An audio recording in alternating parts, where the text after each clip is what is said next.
Ladies and gentlemen, welcome to the BFBS esports channel for the third Swiss stage of our main events so far. We are nearing so closely to that date set in stone at the RAF Museum in London on the 27th of September that all of the teams participating today are looking forward to qualifying into, but there's so much more games to be played. For tonight's action, I'm joined by the wonderful Danny Boy. How are you doing today? I'm doing quite well. It's a pleasure to be back on. How are you doing, first of all, Sego? I'm doing very well, and it's one of those moments where we reflect at how quickly the season has gone by, because it genuinely feels like yesterday, the very first stream that we put on here, Danny. And I remember you were joining me in those first weeks early on in season 2, and of course you've been here supporting the BFBS community since last year's qualifiers as well. Anything you're looking forward to today? I'm going to be at the tad bit of the oddity here, Sego. I'm actually looking more to the mathematical side of the who's actually going to qualify for the LAN here. And you got a DM from myself here trying to work out roughly what some teams need just to get into it. So to give you a very short answer as a bullet point, it's the battle for the top 8 positions is going to be massive for this evening here, because some could potentially clinch it here, others could get themselves back into the conversation. Yeah, and I think the point standings at the moment, mathematically, are difficult to call. That is for sure. There's only a couple of teams, namely BAE's Buzzards and the SEA Dragons at the top of the pecking order, who really do think they've justified that qualification already, Danny. But if we look at the Swiss stage right now, here are the matchups for tonight, and of course it is a opposite seeding style for round 1, so 1v16, 2v15, so on and so forth. Best of 3s throughout. That is the twist in the tail for our Swiss stage. So it really is important that these first games you get on paper quite comfortably, Danny. Certainly is. It's our upset central. We haven't seen it in terms of the same way or standard that we have in terms of the previous season, but so far for season 2, it's gone traditionally with round 1 so far in terms of the pack-in order. And, you know, for the sort of the top 4 matches, I would expect for the top seeds, you should find it relatively comfortable. It's how they progress on terms of sort of that sort of 1-0 stage is going to be how seasons maybe prolong, unless they want to qualify land and swiftly move into that sort of top 3 sort of conversation. Definitely, and if we're looking towards the matches to watch really in round 1, there is 2 teams of which we have seen time and time again on broadcasts throughout this BFBS season, the RAF Mustangs and the Royal Navy Krakens, the heroes potentially from last week who couldn't quite push themselves through to the semi-finals in a 3-2 loss against the Storm Shadows, whom they previously beat the week before. So that's going to be a very tasty matchup. The Mustangs coming in with a little less practice and a new addition to their roster, so that might be a very tasty one. But the matchup we're going to have first in front of your screens is 2 people we haven't had feature so much. The RAF Nighthawks, with a bit of a twist in their tail as well in terms of Bale, the star player from that roster, stepping up towards the RAF Typhoons, and being replaced for today by a new player in Owen. And the Royal Navy Tridents on the other side also have their own substitute, a new player brought onto the table. So I'm not sure what we're going to make of this one, Daddy.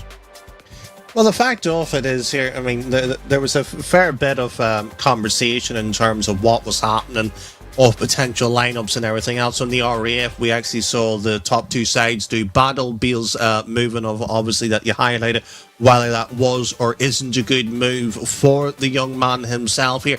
What the Nighthawks was going to progress further in terms of how they're going to go from this season here. And the fact of the matter is that, you know, and I'm roughly quoting Stale here, he just turned up into the server and we just got him onto a team. That's how comfortable the suggestion is of how Owen is going to be for the RAF Nighthawks. The question is, does that translate into competition? So for an evening here of top 8, there's a lot of uncertainty, but it's a question of, can you prove your mettle in the middle of the moment here?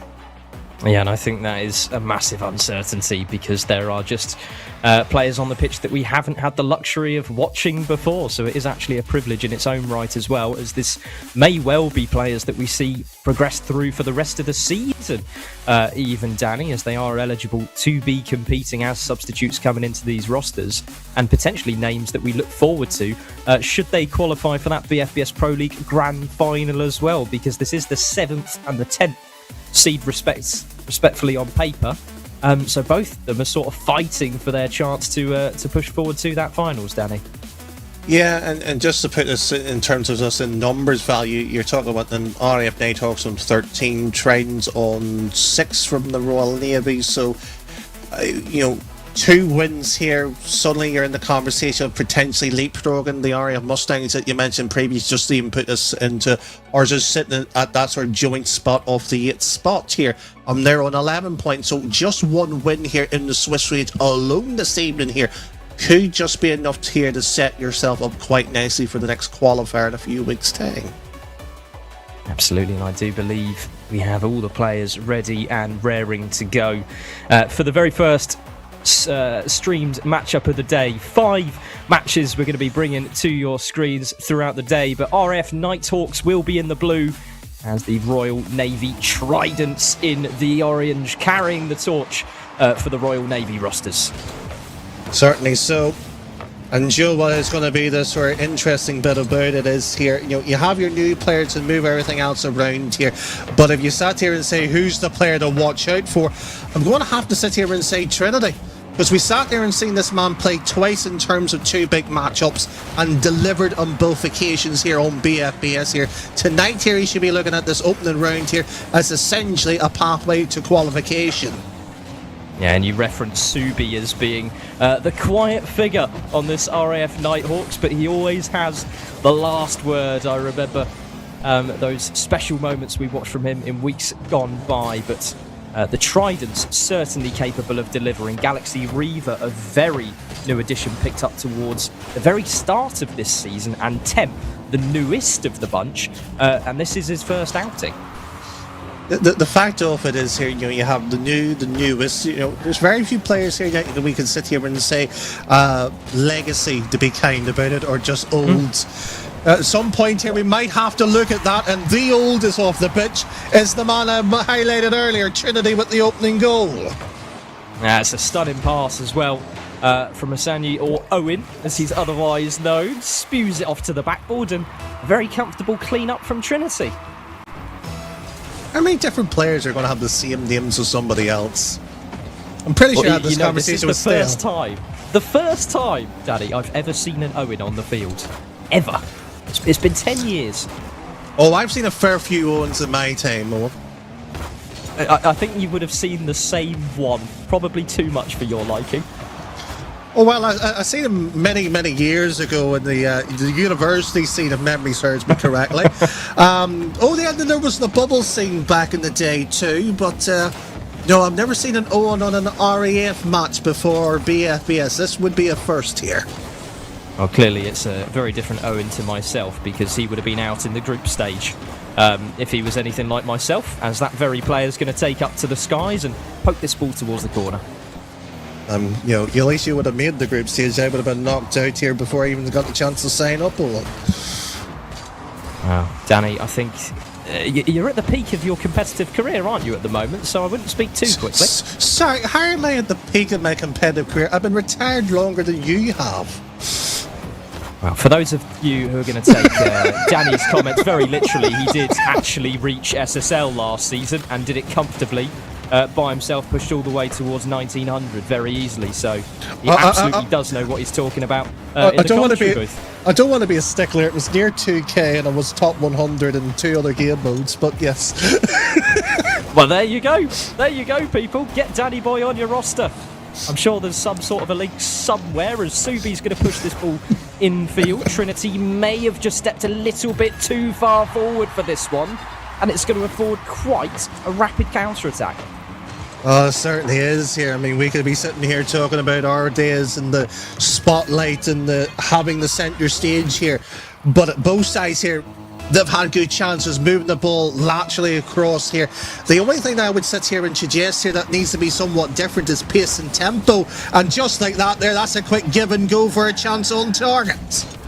Chance to shuffle the ball in field off that drop down as well, but Tempers cleared the ball to safety, and Mr. Blue smartly just pre-positioned downfield to get on the other end of that touch, and Galaxy Reaver from the left-hand flank is going to find something from, well, it's a dunk, isn't it?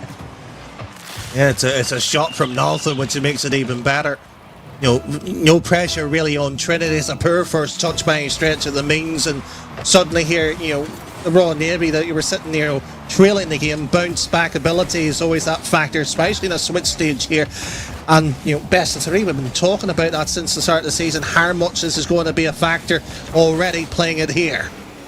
That's towards the target, and Galaxy Reaver needs to be very careful about how he chooses to play that first touch, and smartly kept it nice and close as the blue team really heavily committing themselves into the corner, and I think are playing as if they're a goal down. There's nothing wrong with playing with that mindset. Arguably safer. Well, absolutely. You need something, don't you, in this situation? And that's an infield pass completely missed by Subi there. I think a bit of a missed touch. That might well have been the objective, as he's going to try and just make sure that they're controlling this ball coming out the back. Control is one element of it. It's being aware what your opposition is going to trying to squeeze you into it. The ball back into the corner through Trinity, infield play, and Subi had a free shot for Northern there and not willing to sort of pull the trigger onto it, and that's a tad bit worrisome. You can be guilty of falling into that mindset of don't make the mistake, don't overextend here, but those chances come far and few between. Absolutely so, and we're nearing the stage where it's pretty do or die already. And the RAF Nighthawks have found a little link up here towards the backboard. That ball's going to bounce pretty ominously in front of that orange net, and Owen's going to need to get some sort of a touch, but the defence wins out. Hold on! Defence not holding here! Subi with the free runaway! Look, as much as that last opportunity was a chance, that one didn't even look like it was going to become anything. And suddenly, Subi has got a lovely infield touch to steer that one towards net, and the pressure from the side is just overwhelming this Navy side. And you know what? They didn't need to make that mistake. I mean, position yourself just a little bit loose and you wouldn't have been conceding that type of goal here. And I was going to sit here and remark here, but the game ended. I would have sat there, honestly, said the RAF Nighthawks was a side that wasn't performing very well. Which you might sit there and say, what do you mean you're not performing very well? Well, it's how funny a complexion of one goal happens. Now, it really is going to spice some things up, isn't it? And we're talking about the dynamics of the recent patch notes and how potentially 2v3 kickoffs may be shaped and formed, but the 3v3 kickoffs remain exactly the same. Play your rehearsed move to the best of your abilities, and it's actually the Nighthawks who are going to come away with a bit of freedom. And in the possession game, in the shooting department, Nighthawks just a little step ahead in game one. Yeah, it's you know what, this is going to be, and I know the Nighthawks well enough here. I hope they don't take this comment to heart here, but that was a poor performance by them. And they got away with that in terms of the victory, and that's arguably a compliment to them here. The fact is that they were scraping away here, making a few simple mistakes here, and turned the game on its head here, and have forced the mistakes back from essentially the Royal Navy. So really the RAF Nighthawks should be looking at this and sort of going, how do we take the next step up here? Absolutely, and I think from both sides, crucially, there were those big moments, wasn't there, where you could look back and think, oh, where did it all go wrong? And on the end of the RAF Tridents, a couple of missteps in that third man position, and for the Royal Navy Tridents as well, maybe some missed touches that they didn't quite want to steer into their opponent's half. But generally speaking, I think the way both teams sort of shaped themselves up and presented themselves in game one, very positive indeed, Danny. Certainly so, and that's the unfair bit about this is only the round one stage. and we won't see them repeating either. To me, this feels like it should be setting up for a round 5 or a round 4 here, and then maybe the top 8 potentially reclashing here. But either way off it is, it's a must-win game here, and more importantly for the Royal Navy Tridents, so they need the points here, especially against their closest set of competitors here. Absolutely so, and they've got seed 8 and 9 potentially to be contesting with later in the day as well, but remains to be seen. And you're absolutely right. This is such a pivotal match for them, as Trinity is going to have to stand his ground. Actually, Owen to cut in front of that ball. Mr. Blue now for the touch infield. Little bit heavy. Just giving away the ball on the other end. Nicely took from the corner by Subic. My issue is, won't push far too up here, but still able to cover ground here. So the option is the infield pass or the shot. Not able to elect for either or here. Just a question of what can you actually be able to produce here when you actually get a bit of space onto it, and Trinity just launching that downfield here. And both sides has essentially said here, we don't want possession here, we want a sense of pressure, the sense of urgency in terms of how you're actually going to get this ball away from your own nets here. Trinity low boost and is demoed away from his troubles by Temp, as Galaxy Reaver, the ever-present aggressor for the Tridents, almost able to get past not just 2 but potentially 3 players there. And Nighthawks just shaping themselves up for that next attack. Trinity with a miss on that particular read, maybe playing for the dunk there. Potentially. Well, it's gone away. Mr. Blue just floating away into the sky. They're trying to delay the attack here from the Nighthawks straight back down into the field, and Galaxy's done well enough here to skim the ball not once but twice here to keep this ball essentially away from the Nighthawks as long as possible. But you can only keep the ball lofted for so long here, and this is going to be who's willing to take the risk. That's what we're waiting for here. We've seen 2 minutes of the niceties of the game here, but we need the ugliness. We want to see the dirty side of the game to be shown here. When's that demo going to open the pitch up to? Knowing you, Danny, I'm sure you're egging on the opportunity for the Dark Arts, but what a save that is from Temp on absolutely no boost to fish that ball out of the back of the net, which looked inevitable from the side of the Nighthawks as they keep on swarming. As Subi now to push this ball in field with a nice little dunk towards a teammate, but it's a reprieve for the orange side. That's a brilliant touch by Trinity. It should be. A ball being right across there's a Mr. Blue's path. That doesn't happen either, and you're sort of suggesting here the Dark Arts to be pulled out by me, one of all people. You really think I'd be suggesting that? Oh, never seen that before, as the demos come thick and fast. That ball saved away from the goal line, and Temp needs to steer this ball away from danger. 0 boost in the tank. We've seen that before, and he's managed to win possession for his team with absolutely nothing. It's amazing what you can do with a bit of will.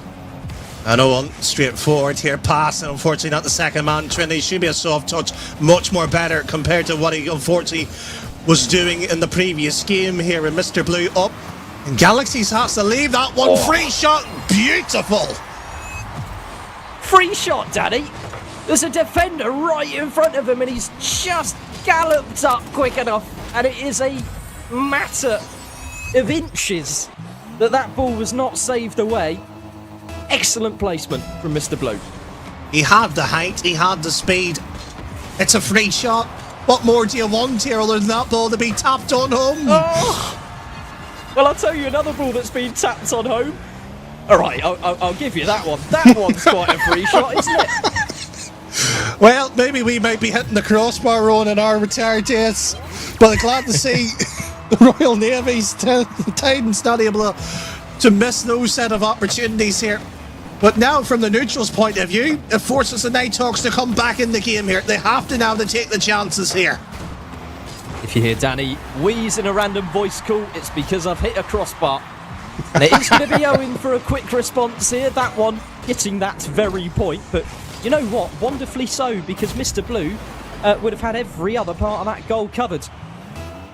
Oh, if they really wanted a proper wheeze here, they should have seen us temporarily stepping into the LAN finalists last season for a quick game with the Omnium boost over Bull, or was it Resurgence?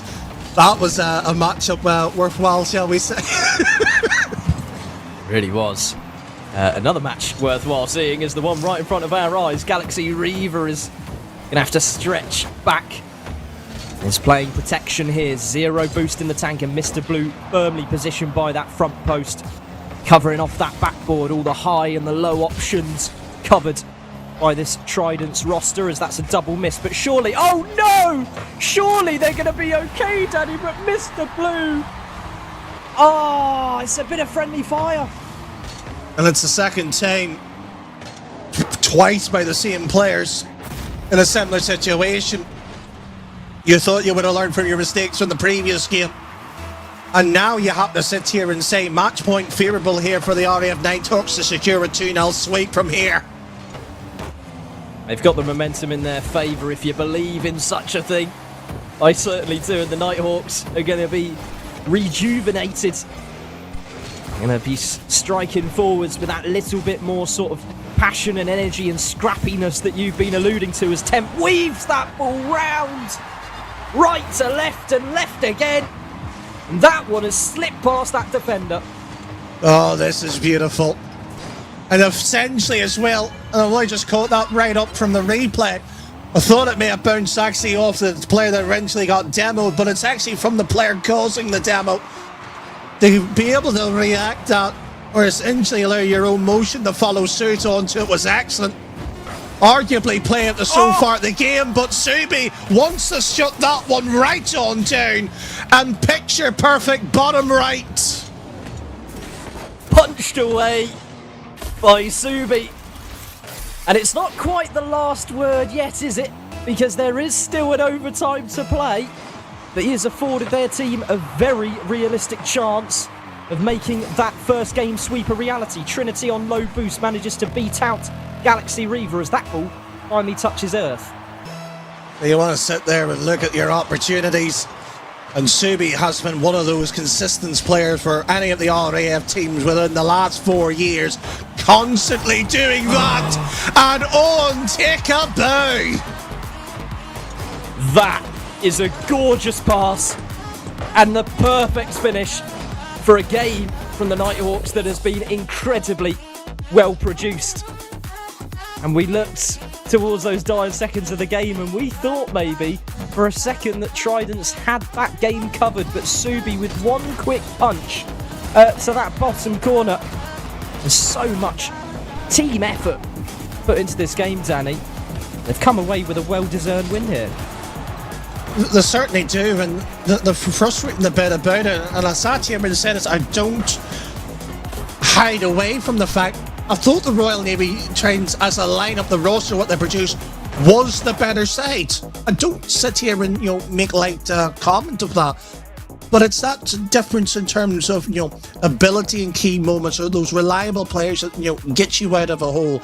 You have to sit there and say Subi is that star factor. We've seen it and heard it many times from all the commentators here in BFBS.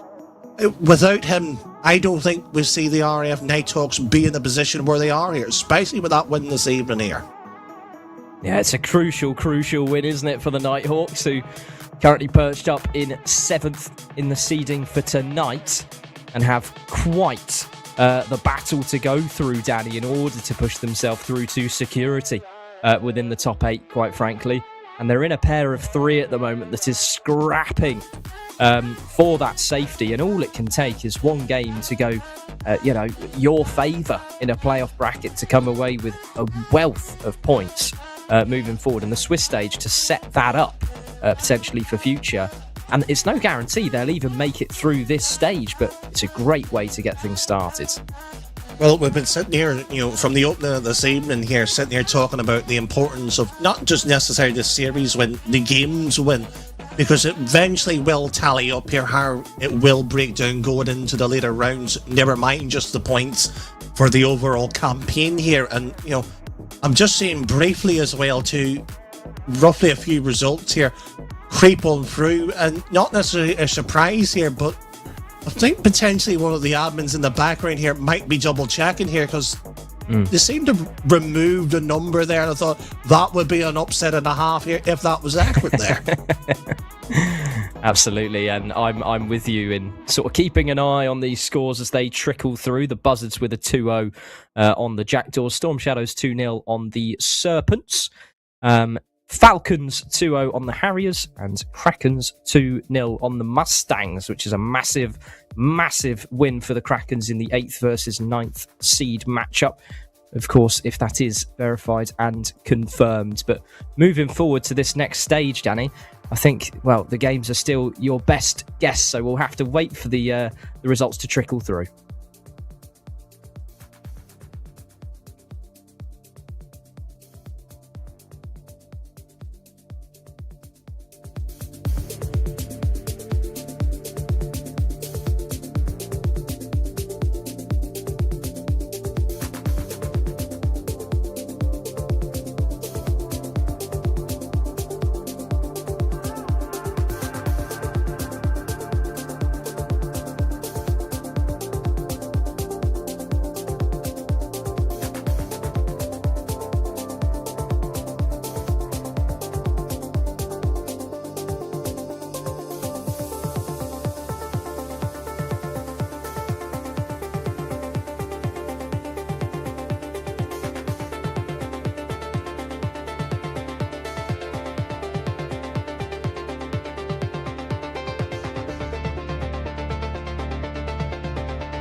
searching for with a break of a day to follow away to you.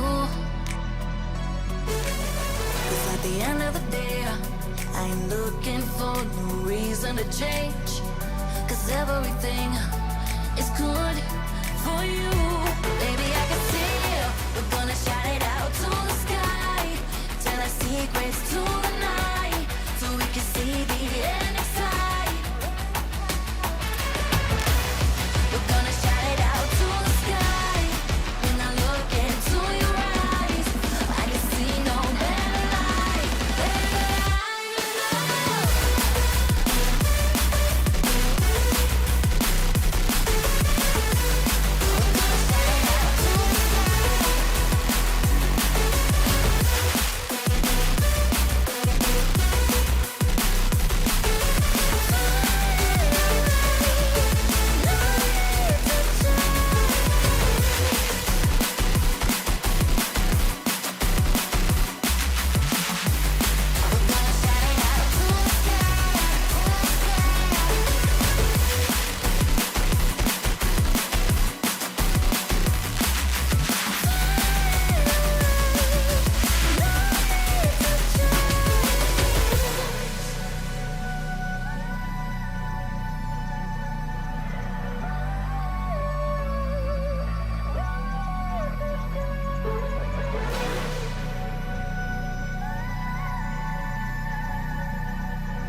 Baby, I can see you.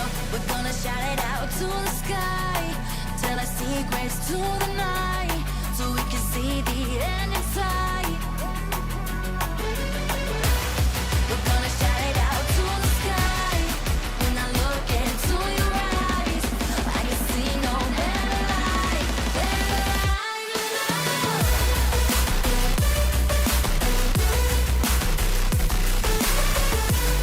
We're gonna shout it out to the sky.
Won't you come over?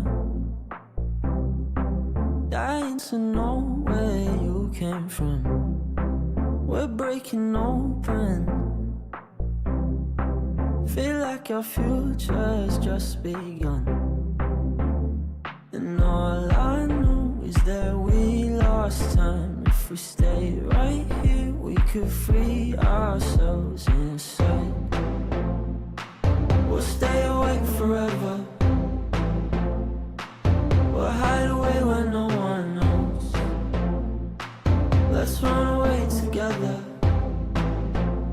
Just lead me into your world. We'll stay awake forever. We'll hide away where no one knows. Let's run away together on our own. Just lead me into your world.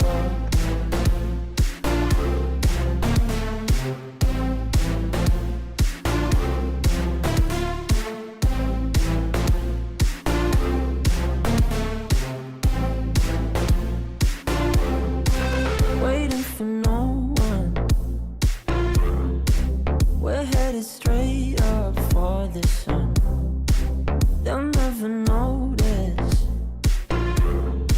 We'll take these cities on our own. And all I know is that we lost time. If we stay right here, we could free ourselves inside.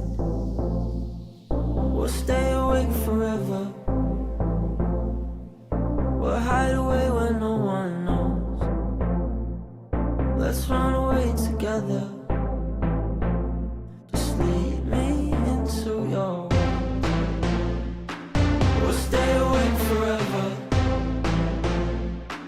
We'll hide away where no one knows. Let's run away together on our own. Just lead me into your world.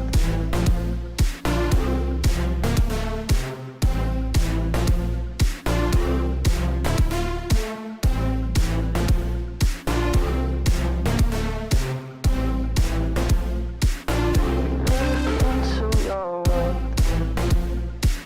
We'll stay awake forever. We'll hide away where no one knows. Let's run away together on our own. Just lead me into your world.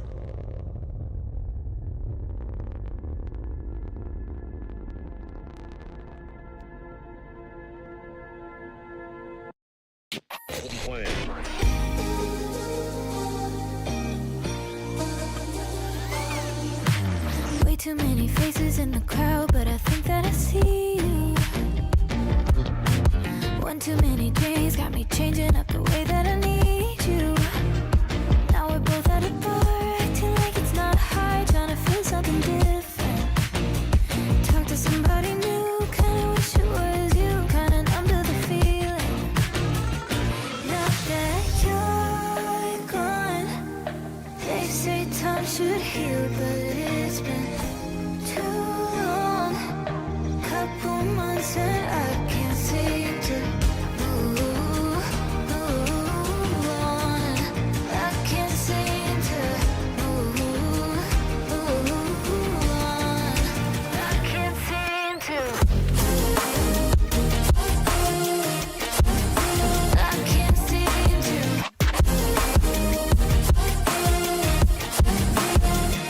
Not that you're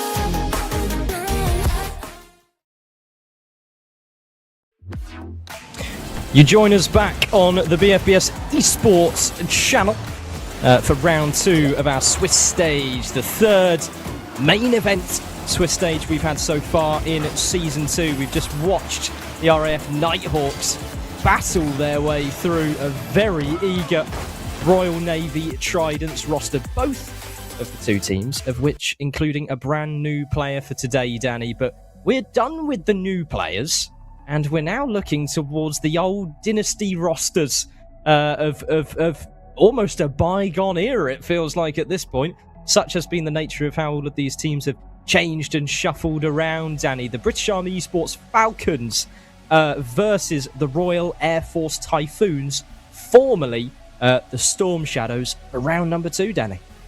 Well, certainly so. I might as well, go in terms of the a wee bit of history that happened no more than a week ago from the Open Qualifier. The Typhoons, as you do know them, and the current RAF Storm Shadows, Tempest previously, if you were to know them, quite literally sat there and had their defense title. That is where the up-and-coming team is meant to challenge the current kings of the throne.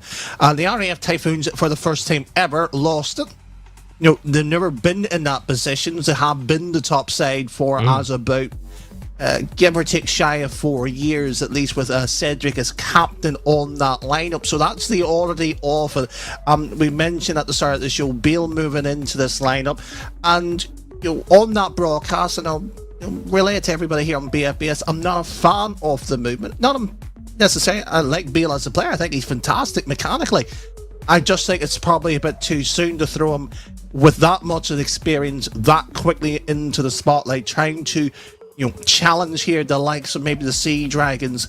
Is it too much too quickly? Is it going to hamper the development of the player?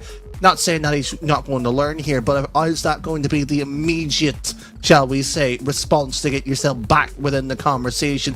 That's the major question here, bringing a player like Bale into a lineup here.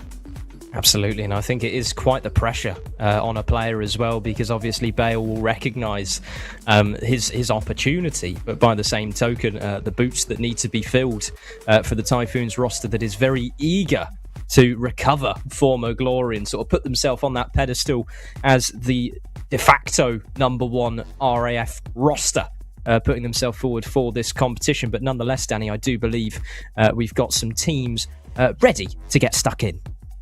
Certainly so, and I think both sides are looking towards that opportunity. And from a history sort of sake of point here, the Typhoons didn't necessarily lost to an British Army team for over a year. Suddenly one defeat here, and the Jack of Cards was the expression, starts falling down here. This is now a chance here to stop the rot here. It's a big game for them here this week.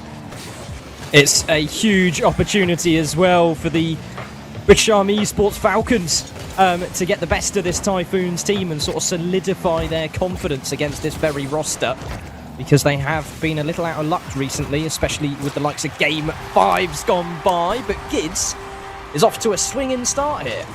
Oh, it's a perfect start. I mean, the moment you just saw Gids jump up here, you just knew. And what is certainly interesting, we talked about Bale being the major player and everything else. Not onto the pitch here. It's the old trusty, reliable Pierce joining us, actually, for the matchup as well. talk to actually sail before a match was even played here. It's the full lineup, so why have they shaken it up here if Bale was meant to be brought into the side to improve it? Yeah, it's a bit of an oddity, isn't it? And I think I was scratching my head when the players were in the lobby. I was thinking maybe there's a sneaky Bale behind the scenes, but he's not actually on the field. You're absolutely right. And this de facto trio displaying their colours in the blue tags on the field, of course, as Envy, the recently renewed 2K player, as he's just reclaimed that rank in 2v2, and of course he's an absolute menace in threes as well. The inter-service champion for a reason in the 1v1 competitions from Sunderland towards the tail end of last year, and arguably the MVP of this RAF roster for many a year. I don't forget as well, he also holds alongside with this trio as well the 3v3 inter-service lineup too, so plenty of accolades still to go round here. And you sit and talk about him, but I would actually argue the MVP was the man that we've somewhat was alluding to. Why is he even on to the pitch in absolute shock? P, solid third man, makes very few mistakes, and you just have to sit there and talk about quality of a player here. If the team's performing well, you will not see a goal being let through by this man. Absolutely, and I think it's those sort of undercover operations which are very much key to the success of a roster like this, and we see exactly the same sort of behaviour from the likes of the Buzzards when they're able to solidify their wins at the very top of the pecking order. It's not necessarily all flash and brilliance from the stars of the roster, if you like. So, like I said, Bluey, for that roster, often playing that sort of behind-the-scenes play style, supporting their teammates in every which aspect, and you're absolutely right, Pierce does that incredibly well. And far so much praise of the man, and there've been a fair few bit off it, but since conceding here, the RAF Typhoons has been continually attacking as much as it, but we've barely even spoken about the British Army Falcons lineup here, and you just have to look at the likes of Gids alone here as arguably the player to sit there and say, not only flash, but solidly brilliant throughout. Definitely so, and I think they all add their own unique twist on how they want to approach play, and I think it gives them a lot of ability to sort of shift during a series and make those small changes to push a game in their favour. And we've seen the Falcons come so close. But that is an incredible finish from Pierce, who's just lingering in the midfield, waiting for that ball across, and he struck it true. Perfectly delivered, right at that sort of centre point of it. But unfortunately, I'm going to be a stickler here for the Falcons. Poor bit of defending, especially when you have two defenders. One should have been on the wall to cover that type of shot, but that's experience from a champion. Definitely so. Suddenly the Falcons are looking in a very comfortable position, and they know, and they're going to recognise the difficulties of this Typhoons roster, but gone are those days. Envy is ever present, and it's again a perfect infield pass from Pierce. It just shows you the difference of moving a player in or out or any sort of shake-up. He has been reliable for that long. He's been there longer than even technically Cedric was part of the RAF White team, as it was known back then here. It was the likes of Migra and Hopper, and Trinity was around in the conversation as the top dogs here. So it just shows you liturgy, history and dedication. There's a man that knows those three words far too well too. And I think I can already tell it's a very different Cedric to what we've seen in weeks gone by. Of course, previously he would have been laying down in bed with a laptop on top of him if it was anything like some of the circumstances that he had to go through, playing on mobile data in order to squeeze his way through to the playoff stage. And it's very nice to see all the players on the pitch basically in the top of what's possible from their performance. And you know what, it's also good to see really is that sort of fire in the belly, especially for the likes of Cedric as he gets the fourth one in here. Throughout his entire career, he's always been the number one. Never has he been in the situation as the second seed. Realistically, especially in the UK armed forces, part of BFBS, inter-service, RAF, always has been. We've been seeing a different side of Cedric. Never mind about the equipment or anything else. He's actually become a better player. Definitely so, and I think it's motivated at the moment because he knows there are so many threats coming into this competition, and he's got a point of pride to keep in his back pocket at the moment. And Cedric, we know sort of the mechanical nature of that player, but also, I hate to say it, Danny, but I do know when that mental drops, you can see it in his play, and it's very nice to see him pushing forwards with some positivity. Well, we know far too well, Psycho, when you go for as long as you do in the competitive side, it's hard to get out of the bed, especially to have that hunger or that desire to get better and still wanting more. He still has it. You see the 5th goal being put into him, and he wants it in. Yes, he may drop every so often, but he has a team around him, which is even more so important to give that boot up the backside and say, Cedric, you're the captain. Come on here. Well, I think he's made a statement on the pitch in game 1 of what could look to be quite a quick best-of-3 series if the next game is to be anything similar. And the British Army Esports Falcons are going to be scratching their heads a little bit because it was some really nicely rehearsed plays almost from the Typhoons, often exploiting that infield option. And we saw time and time again just that perfect ball infield to set up the team for future, as Ed doing a lot of the heavy lifting for the solo plays as well. Well, he may have been the solo play, but everything did start realistically from the RAF Typhoons' point of view. From the man that we had the biggest question mark, Pierce. We saw the pass and play, the give and go here. Everything point that he put across here was just excellent. But the problem is, we sit here and say that, and history hasn't been kind to the Typhoons of late, as we know, Psycho, is that the British Army, no matter what roster it has been able to do the number. They have got the reverse sweep or a 3-0 sweep as well. It's going to be difficult here, especially when you have the likes of Gids, Pod as well too. We haven't spoken a lot about him, but he has been one of those players consistently now for the last 6 months, 9 months, that has been in the top echelon of the conversation. Absolutely, and I think Wormsley and Rush, or Discovery Rush as he used to be called, they've been a de facto duo for a very, very long time now, and they know what it means to push through the tough times together, and they are very, very good at sort of boosting their confidence and basically taking their losses with a smile on their face, which is a difficult thing to do at times. I don't like that. Miss out on that touch.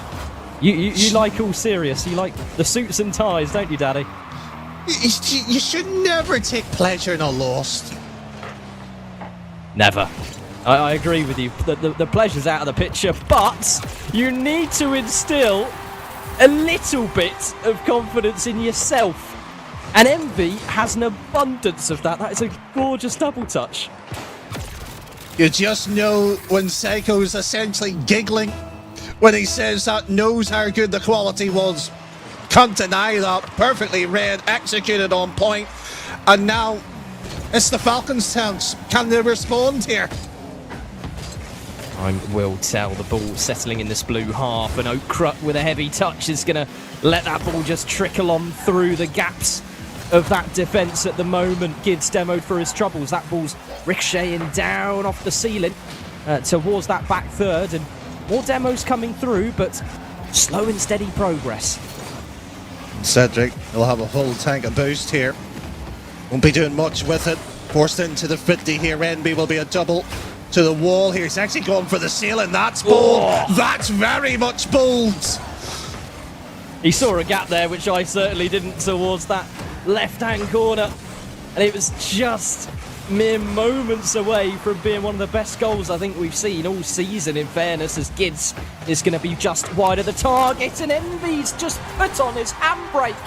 It's like he's starting a hill climb and he's just let that teammate get the better of him. Well, it doesn't really matter whether he hit the handbrake or not. That was going in. Top left into the corner. You couldn't ask for any better, especially with the delivery at the pace that he was doing with that angle. And you know what? We've got a series on our hands. Just one moment where Envy just took his eye off the play there. And I genuinely think that was a very comfortable clearance. And the Falcons, they're going to be pushing forwards with a smile on their faces now as Okra shifts this ball in field towards Pod, and it's lovely speed as he might have a flip off the ceiling, but not quite enough boost to deal with it. Why is it always you in the ceiling, Seiko? I do love a ceiling, but hold on a minute, that's a backboard just to the left of its mark. And we've seen Envy time and time again opt for that free space up high, and who knows, maybe he's up there next. I might need at that point there to get a bungee bit of rope here. They've been springing up and down all evening long from it, and Cedric with a slicing shot doesn't get the bottom right, and Pierce with a first time glances that one wide. Maybe thought he was contesting a challenge there. There's no flip thrown into it. Pierce is now going to shift that ball towards net, and it's going to roll all the way through that defence. 3 players towards the back. Pierce has beaten them all.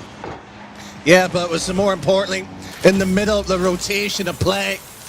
Pretty much none of the Falcons lineup had any boost.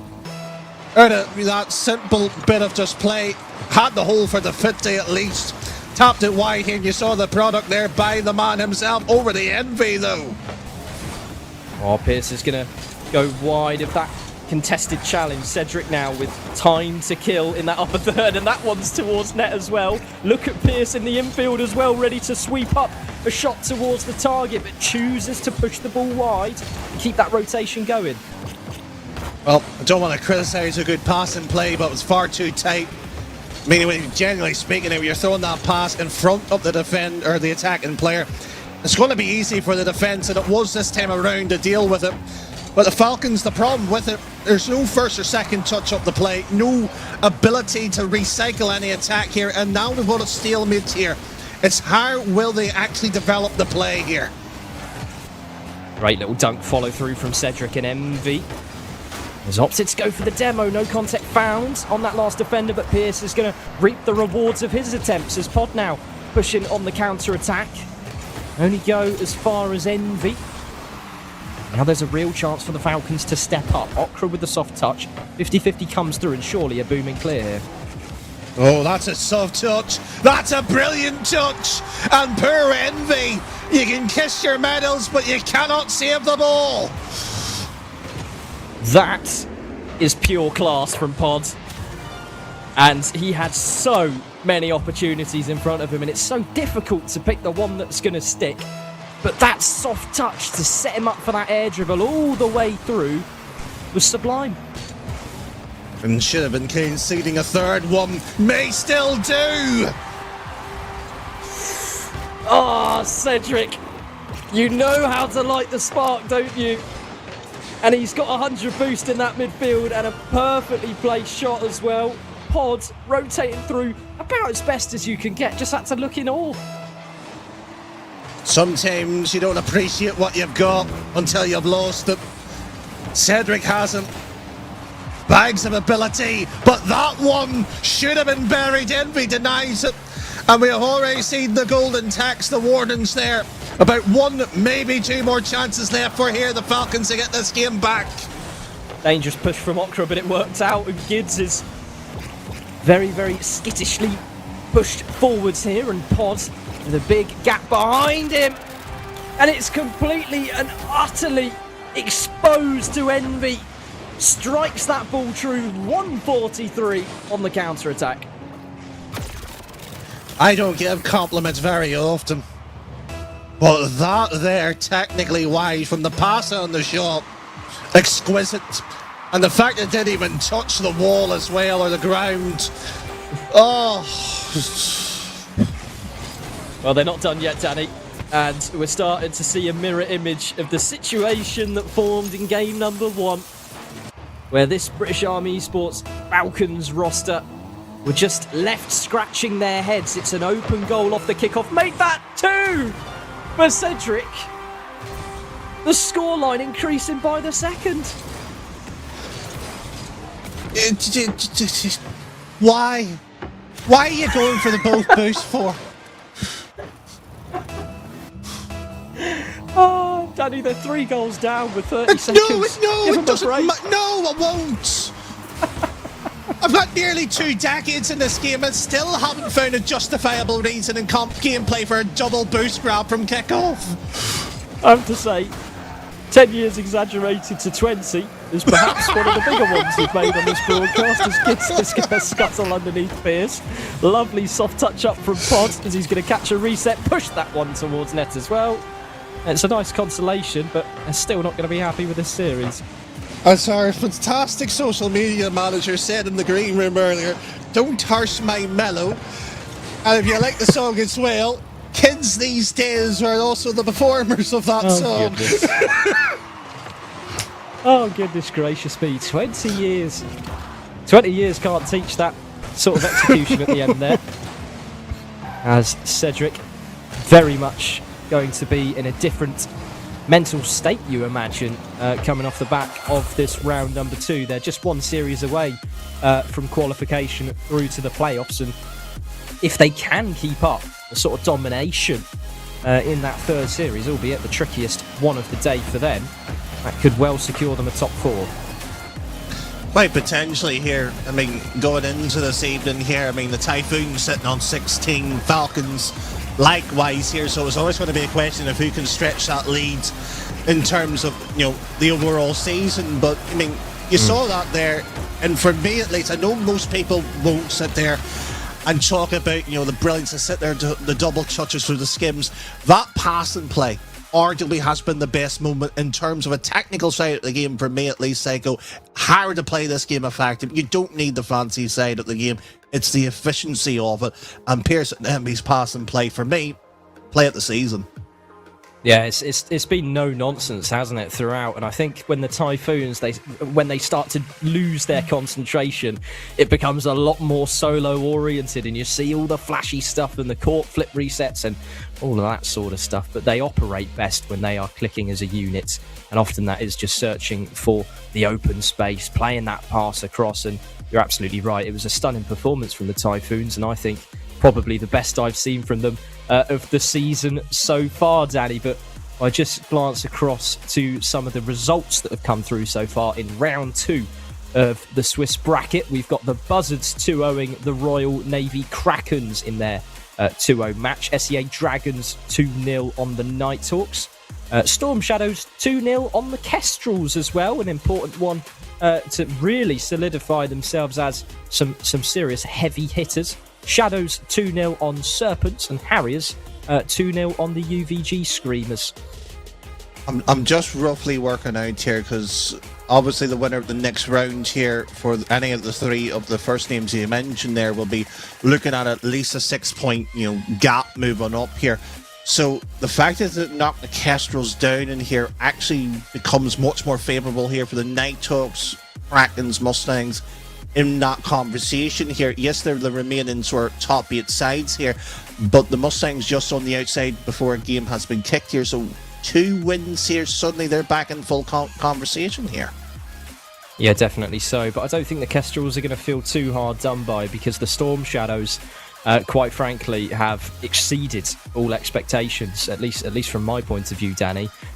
They arrived into this week telling me, well, we've beaten the Typhoons 6 times on the trot now, and that is quite the statement, isn't it? Especially if they're beating a Typhoons roster on a similar form to what we just watched. So maybe history is going to repeat and see the RAF Storm Shadows firmly within that 3rd spot, just behind the Buzzards and the Dragons. But I think really the focus will need to be applied towards those teams scrapping it out to try and qualify for that playoff bracket. And of course, we've got so much more action to come, some big elimination games, you would imagine. So we will see you after a very small break. You don't want to miss it.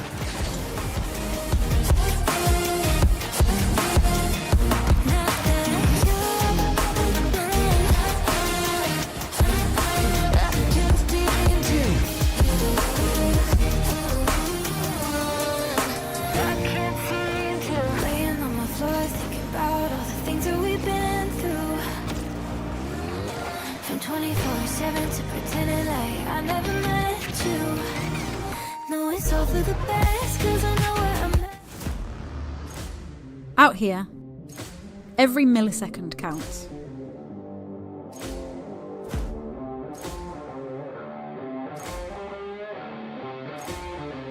And in here, every millisecond counts too. Never let delays ruin the action.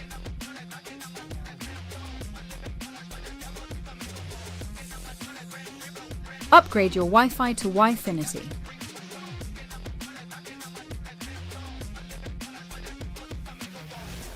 Use code BFBS50 to get 50% off your first 3 months.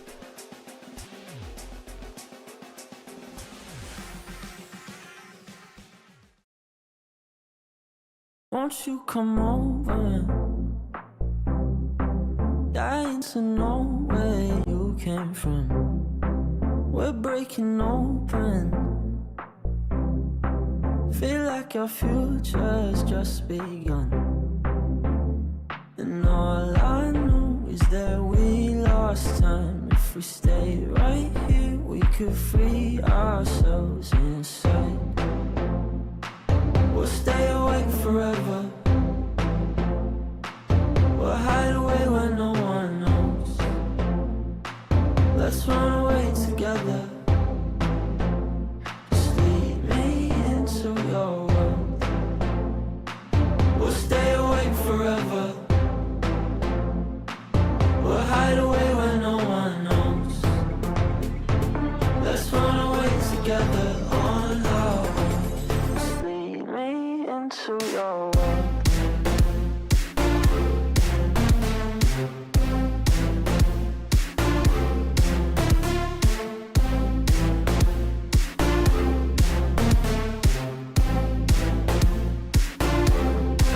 Waiting for no one. We're headed straight up for the sun. They'll never notice. We'll take these cities on our own. And all I know is that we lost time. If we stay right here, we could free ourselves inside. We'll stay awake forever. We'll hide away where no one knows. Let's run away together. Just lead me into your world. We'll stay awake forever. We'll hide away where no one knows. Let's run away together on our own. Just lead me into your world.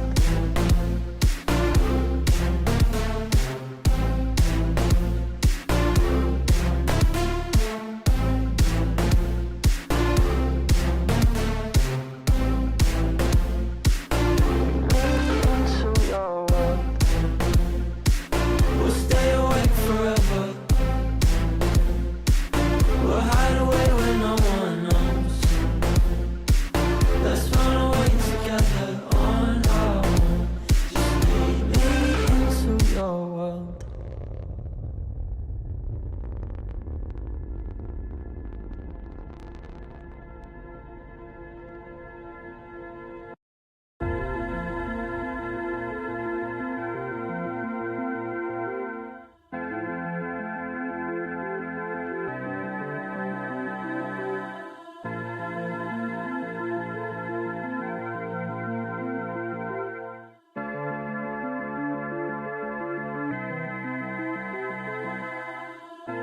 Oh, I dream just to be where you are, in a world I can see where you are, though you are meant to be.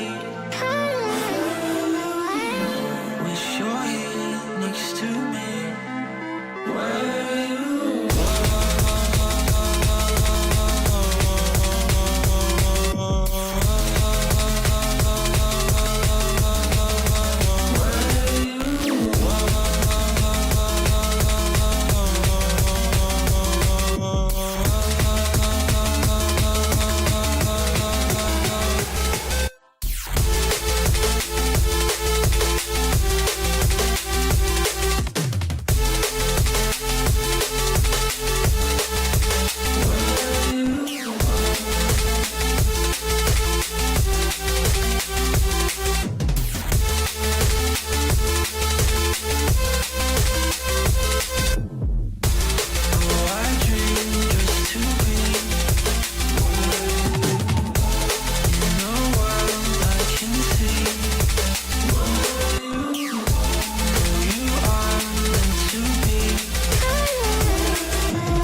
It's making me realize everything we've been through makes us strong enough. You and I.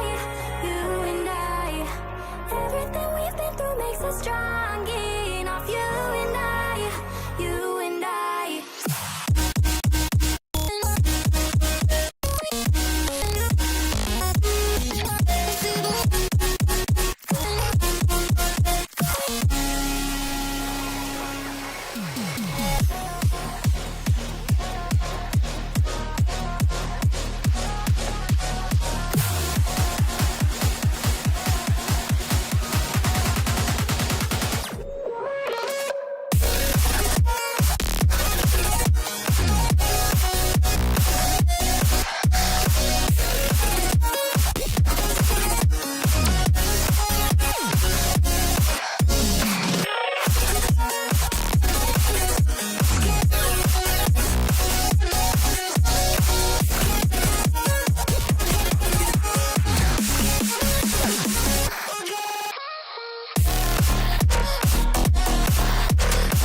Welcome back, everybody, to the BFBS Pro League. You join us here in round number 3 of our Swiss stage.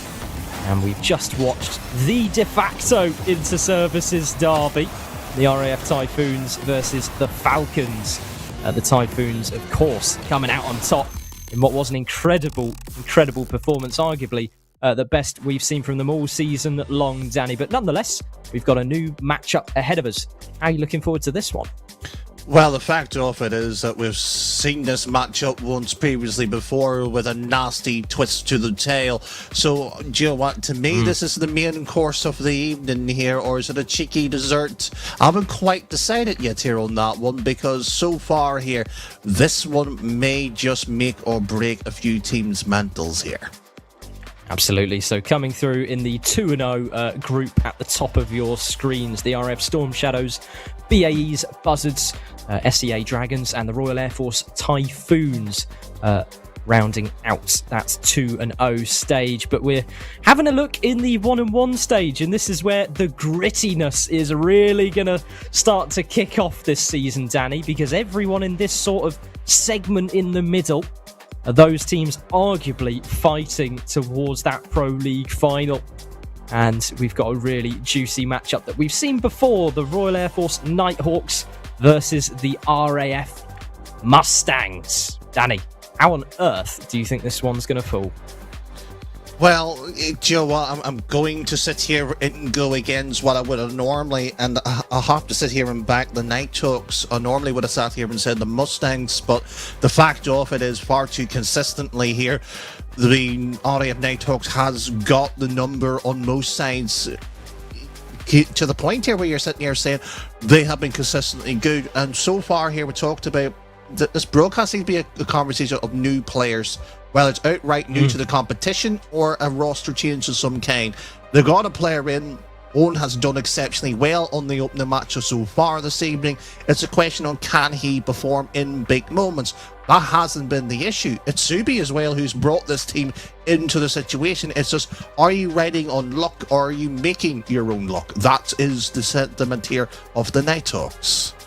Absolutely, and I think both of these rosters are sort of weighing up their own luck at the moment, as there seems to be that old classic meme of the Spider-Mans that look the same, pointing towards each other and thinking, wait, are you a new player? Yes. Who are you? Yes, I'm this person. Are you a new player? Yes, I also am. And so both of these teams coming in with complete and utter unfamiliarity and confusion, as suggested by the in-game chat currently, Danny. But nonetheless, both of these rosters bringing on that fresh talent is really going to twist up the results that we may have expected in past. Now, they have faced each other before, and it was a qualification match towards the playoffs just last week that was the biggest of their encounters. The Nighthawks were the roster to squeeze through towards the top 8 playoff bracket and secure themselves those 6 points. But RF Mustangs fell short, had to take the 4. Maybe this time could be their chance to reverse that. Even better in terms of that situation, they could actually cause confliction of damage by knocking them into that lower round and be eliminated earlier in the switch stage 2 and build on to a potential lead going into the final qualifying rounds. But all ifs, buts and maybes on, but harbour a few actions to those words. Absolutely. We have all cars revving up their engines, and this could well be the grudge match to end all grudge matches. This is the main course, as you put it, potentially the dessert as well. And DeRomus stepping onto the field for the Mustangs is a bit of a switch up from how they stepped up in Series 1 of the day. I believe DeRomus has been travelling up and down the country recently, managed to get himself back seated and here for the action today. It's how is sort of the emotions of the game going to be, and it's Stephen Andrews with the opening here of the grudge match of the century. And Stephen Andrews we referenced as the saviour potentially for the Mustangs when the going got tough against the Nighthawks, and I very favourably reminisce on all of those incredible saves he was able to pull out the bag just a couple of weeks ago, but he strikes on the attack this time. Certainly so, but it's Trinity who will be licking his lips in this type of matchup, because he knows that one moment in this game is going to be essentially a tilt factor, and he's going to sort of essentially play the RAF Mustangs as if it's bop it, squeeze it, pull it, whatever shape or way, he's going to make sure they know about it. Oh, I think that's the perfect metaphor for how they're going to be approaching this game. And Stephen Andrews with a sitter just isn't quite free-flowing enough to make that shot stick. Potentially a bit flat-footed in the attack. And it could easily have been 2-0 at this point, but alas, the Mustangs, I think still happily, are going to take a 1-0 advantage. Would take it any day of the week here, going into it. Just to settle how things are here, and Dave does better than C1. He sees double. Absolutely, and it's a nice little strike forwards, isn't it? And unfortunately for that last defender on Nighthawks, newcomer Asanyi, as he's displayed on screen, or Owen as he's otherwise known, maybe just a little out of place in that particular instant. Can't afford too many mistakes, not in this situation. And Trinity with a clean opportunity, and Stephen can only watch that one sail. Watch and learn. That's how you get the shot on target. And Dave and Stephen Andrews could do nothing about that one. Punted away from that front post. I'm slightly disappointed with the Mustangs. I've just realised something there. What would that be? They could have named themselves after the Minions. I mean, they could have potentially. It's always an option. Yeah, but just seeing a team running around, calming, just saying banana. I'd love to see it. And I think the intonation with which that word could be spoken could make for some very interesting communications, as the Mustangs look a little uncommunicative at the moment. They were struggling to shape themselves up there. It's a big open space in the midfield, but Stephen Andrews still able to get there quick enough. It's a lovely poach around that last defender as well. Frees it up for DeRomus to come swinging on through. And the goal scorer from just weeks ago back on his form. Made all the points. Sat there a week ago, give or take, making the statements essentially of how good those goals were, the importance of it. Doesn't need to carry in those situations. 3-1 to the better here are the Mustangs. Follow through here needs to be on point here. But what is the funny thing about it, you're talking about how the comms and everything else, they've literally got an expert in the RAF in the form of Stelios. Lessons have been given on how to sit there and relax a situation. How do you relax in this type of matchup? It's very difficult to, keep your temper in moments like these when you've got all the passions egging you on. to assert yourself as that clear favourite in a matchup like this. And that's a gorgeous pass from Trinity. And Owen with the awareness just after he's ripped off that initial shot to turn back around towards the play and sneak that one in is brilliant. It's old school as well. Don't see it very much in the modern game. Just to have that ability. You know, it just takes a few years back here. Some may say 10, some may say 20. We have yet to see boldly 30 yet. But you know what? We'll get to that stage in a couple of years' time. Oh, we'll be coming up to 30 years of playing this game, aren't you, Danny? As DeRomus running down that right-hand flank very eagerly, and a little bit concerned by how the Mustangs are cluttered up at times when they're at the back, and it's just waiting to be something retaliated against. And you can see that forming a mile away. It's a perfect sort of power clear in field, and Trinity take a bow. And you know what? Similar story to last time around, these two met here on BFBS. And unfortunately, history wasn't kind to the Mustangs. They got away with the opening game of that series, but since then it was downwards motions. You know, if they grab another goal, but I have to sit here and be brutally honest, I still have a lack of faith here. Letting goals in far too easily now. I have to agree with you, but on the other end, you've got the likes of Trinity who are capable of doing the unexpected. And we're yet to see Owen's true solo play potential. And Dave as well, slightly older player on this RAF roster, and by that I mean he's been around for the last month and a half, give or take. Owen, just a recent pickup from 1 week ago, as Subi is going to air dribble this one away.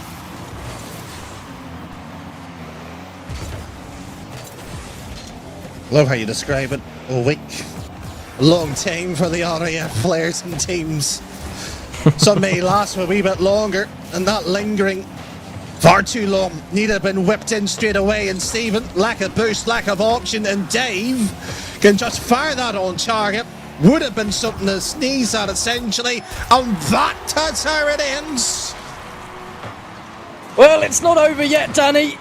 Yes, it is. Don't count your chickens before Already they have. hatch, or whatever that sentence is. I think I butchered that one, didn't I? Yeah, you were close enough. Don't lay your chickens before they egg. Before I'm the lost. egg, how are you going to scramble your yolk? The age-old question, Danny. I'm not sure we're going to be able to answer it. But we'll sure keep that running joke going for far too long, I imagine, as Owen is going to keep this ball alive. The Romus towards target, but keeps the ball up in the air. Fortunately for him, he's going to come away with an extra goal instead of some possession the other end. So at this point here, it'll be a sequel, essentially, to Chicken Run.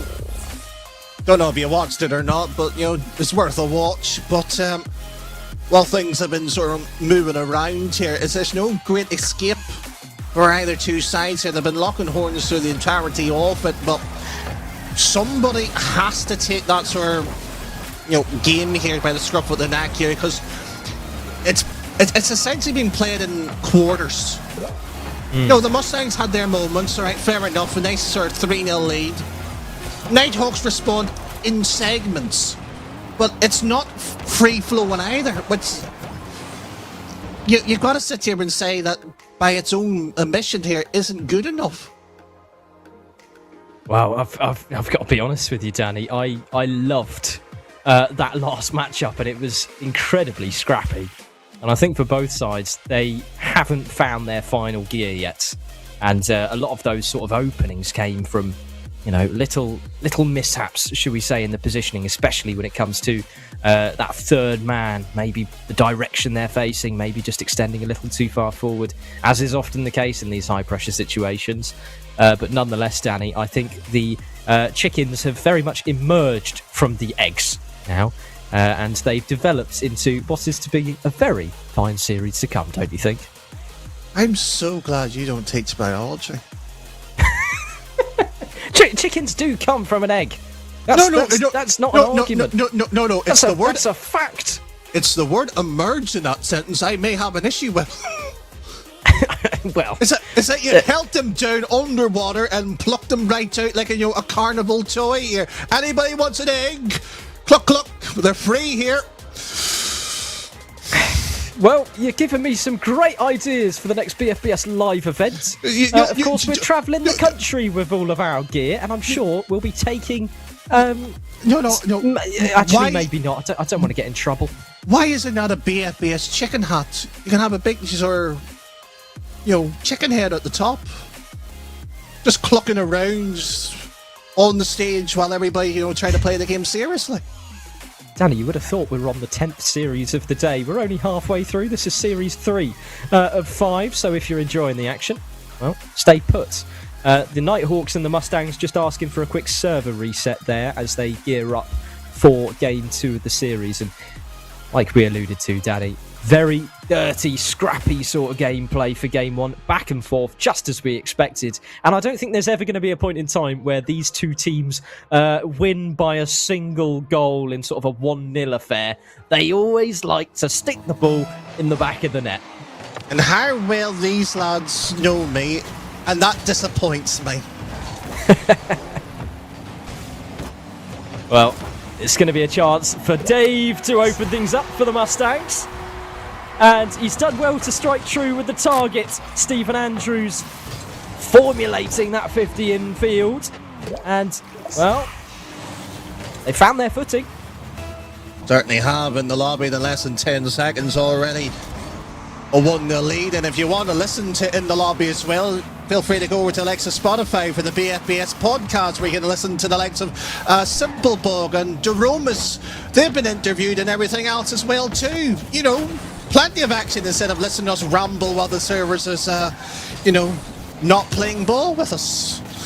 Plenty of action if you don't want to listen to us ramble, except you'll be listening to me ramble for an even longer duration as Deromus puts that ball slightly wide and a 3-man commit from the blue side. Trinity now to air dribble this one away and try and find a 50 to keep that ball in their possession. Has done very nicely. That's a simple idea there by Subi. And Owen just shoots that. Oh, What? no, it hasn't. Oh, yes, it did. Now, that is an experienced finish. And I think he realised the panic of the defence and just thought, I'm just going to plough this ball low and make it difficult. And the bouncer of all things has been what sees them through to equal level in this game. It was like Bob and apples, that defence. Just up and down, and you just,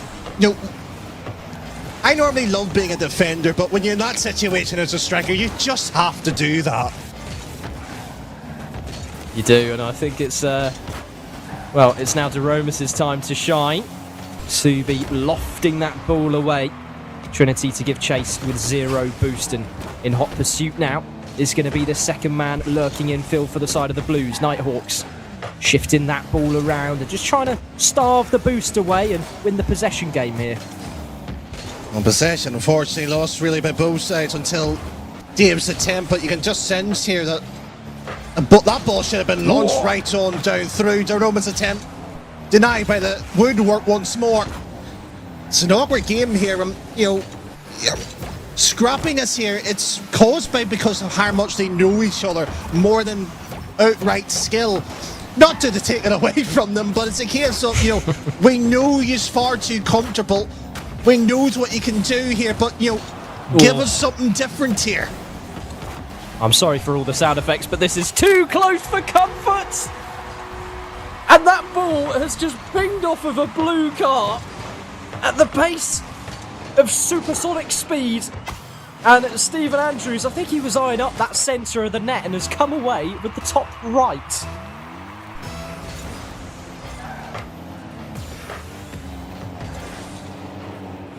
Well, it must have been sales shot by that.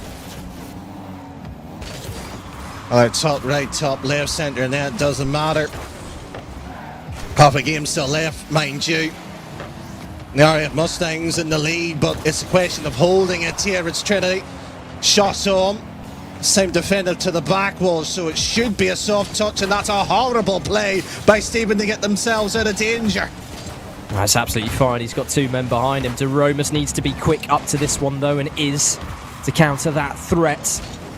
As they march proudly downfield with very limited boost in the tank, but enough to sort of stretch that defence wide. That was a miss on the end of the Blues. Trinity just, I think, playing the dunk there and had no idea that third man was going to be 0 boost, but the fake was good enough.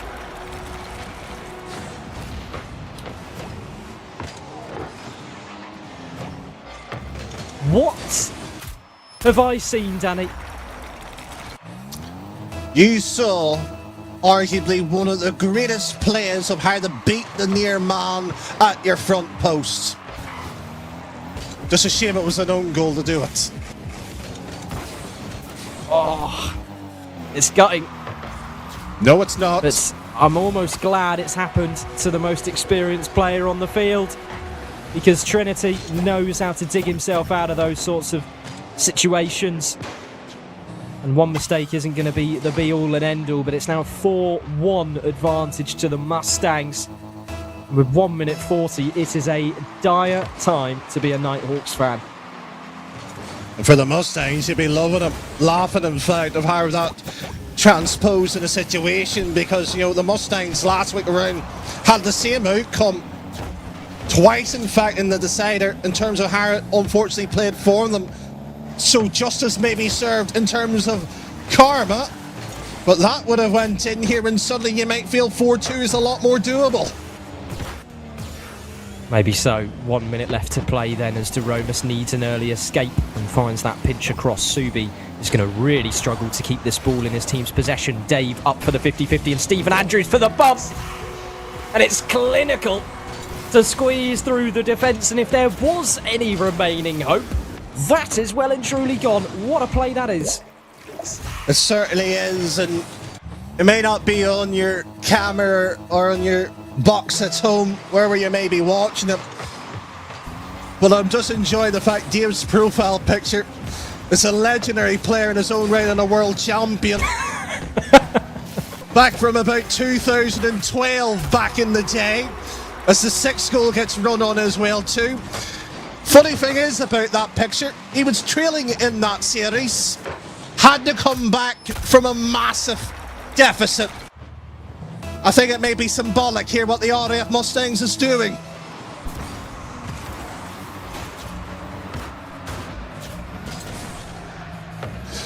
Owen's digging up his old Darton history book at the moment here, trying to work out exactly from which match that was. I do apologise, Danny. I do believe I just had some Bluetooth interference get in the way of me and a good history check on that play. I'll be honest, Danny, to me that looks like a bog standard middle-aged man, so you'll have to educate me. Well, it's the 2 times champion of the world in the form of Gary Anderson, who beat the likes of a former world champion, Adrian Lewis, in that particular matchup as well too. And future titles, of course, against the 16 times champion in the form of Philip Taylor. And then you would have, of course, then former UK Open James Wade in that sort of title bracket run as well. So plenty in terms of just that moment, but well known for his resilience, arguably one of the best mentals to the game. But that's the world of darts. Here at the world of BFBS, it's the RAF Mustangs Day. It certainly is, and they're going to be delighted with a performance to remember. And both of these teams definitely had their shifts, not just in terms of who's on the pitch today, but who has the momentum, who has their wits about them to one-up each other in the grand scheme of the entire season. And it seemingly was Mustangs that always had that early punch, that early threat. The Nighthawks, I just think, for such a short best of 3, playing a bit too much catch-up to get their feet firmly on the ground. And Joe Watt here, you know, with that result as well, Of Mustangs would be essentially going to a 2-1 game qualification there, 6 points guaranteed. Shake your hand, and I think with the other matchup as well too, somebody in that current top 8 side will be dropping it. I would actually make an argument it will be at least 2 sides this evening here. Yeah, and moving forward towards the round 4, well, we've almost got a full picture painted in terms of the results that have come through, Danny. So just to update the scores on the boards, the Buzzards 2-0ing the Typhoons to maintain their position on the top of their throne. SEA Dragons 2-0 against the RAF Storm Shadows. Falcons 2, Shadows 2, maybe an expected result there. Kestrels 2, Tridents 0, which is an important match for the Kestrels, realistically, to make sure that they're a bit more solid within that top 8 sort of situation, Danny. And the Krakens 2-0ing the Harriers, Serpents 2-0ing the Sparrowhawks to stay alive in the competition. It just really goes to show you, and without working down all the mathematics, but the main man, I suppose, for that would be like of Pegasus. You're sitting here potentially looking at a double elimination here, probably in the round 5 here, and it will be dramatic. Because we're going to have an awful time here trying to work out which match should be on stream here. You sat here and said, it's obvious with some of those results here. I mean, the Royal Tridents against the Kestrels, I mean, you could have made an argument that could have been a 2-1 series either way here. So, it's going to be interesting, especially with how round 4 and 5 is going to be for the next couple of hours here on this very channel. Definitely so, and you do not want to miss any of the action coming up as we are waiting for those last few results to trickle through from round number 3. But we did just see the RAF Mustangs come through, showing off all of their colours, and a resurgent performance compared to what we saw from them just weeks ago. We'll have to see how the rest of the stories develop after this small break.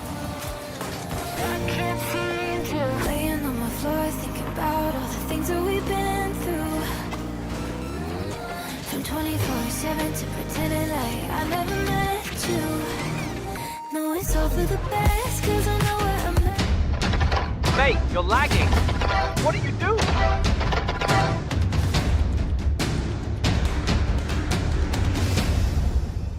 doing? Good enough can cost you the game, so stop settling.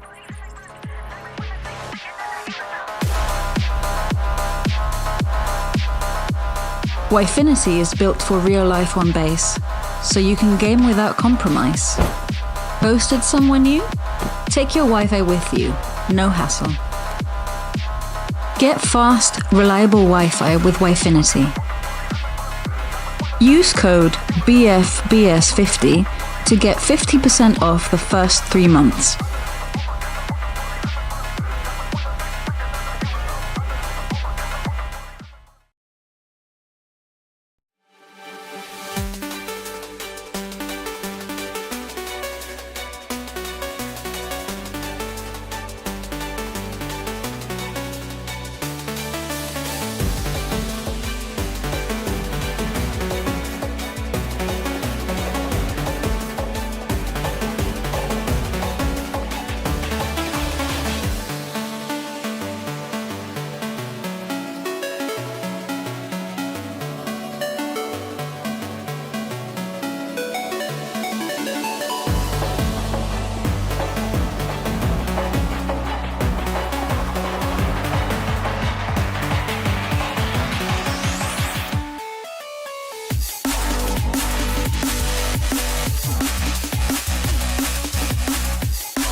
love you, I do need you. Ooh, I love you, I do need you.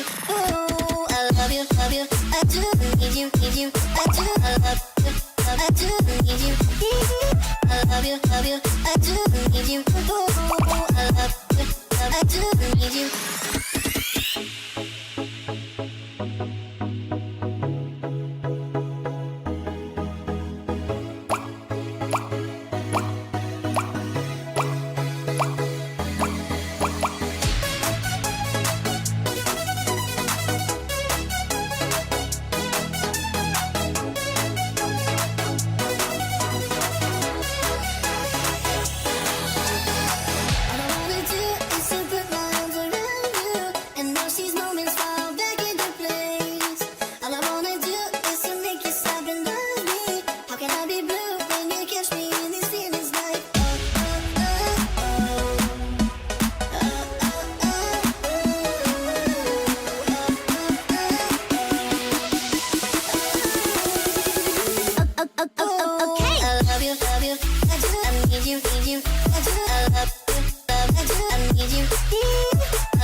come over.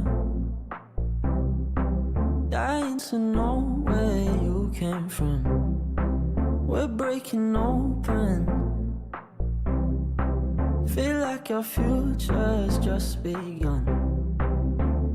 And all I know is that we lost time. If we stay right here, we could free ourselves inside. We'll stay awake forever. We'll hide away where no one knows. Let's run away together. Just lead me into your world. We'll stay awake forever. We'll hide away where no one knows.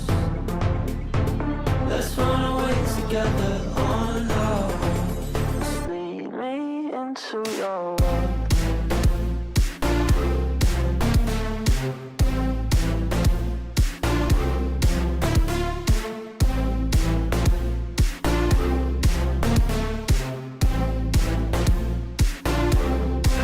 Waiting for no one. We're headed straight up for the sun. They'll never notice. We'll take these cities on our own.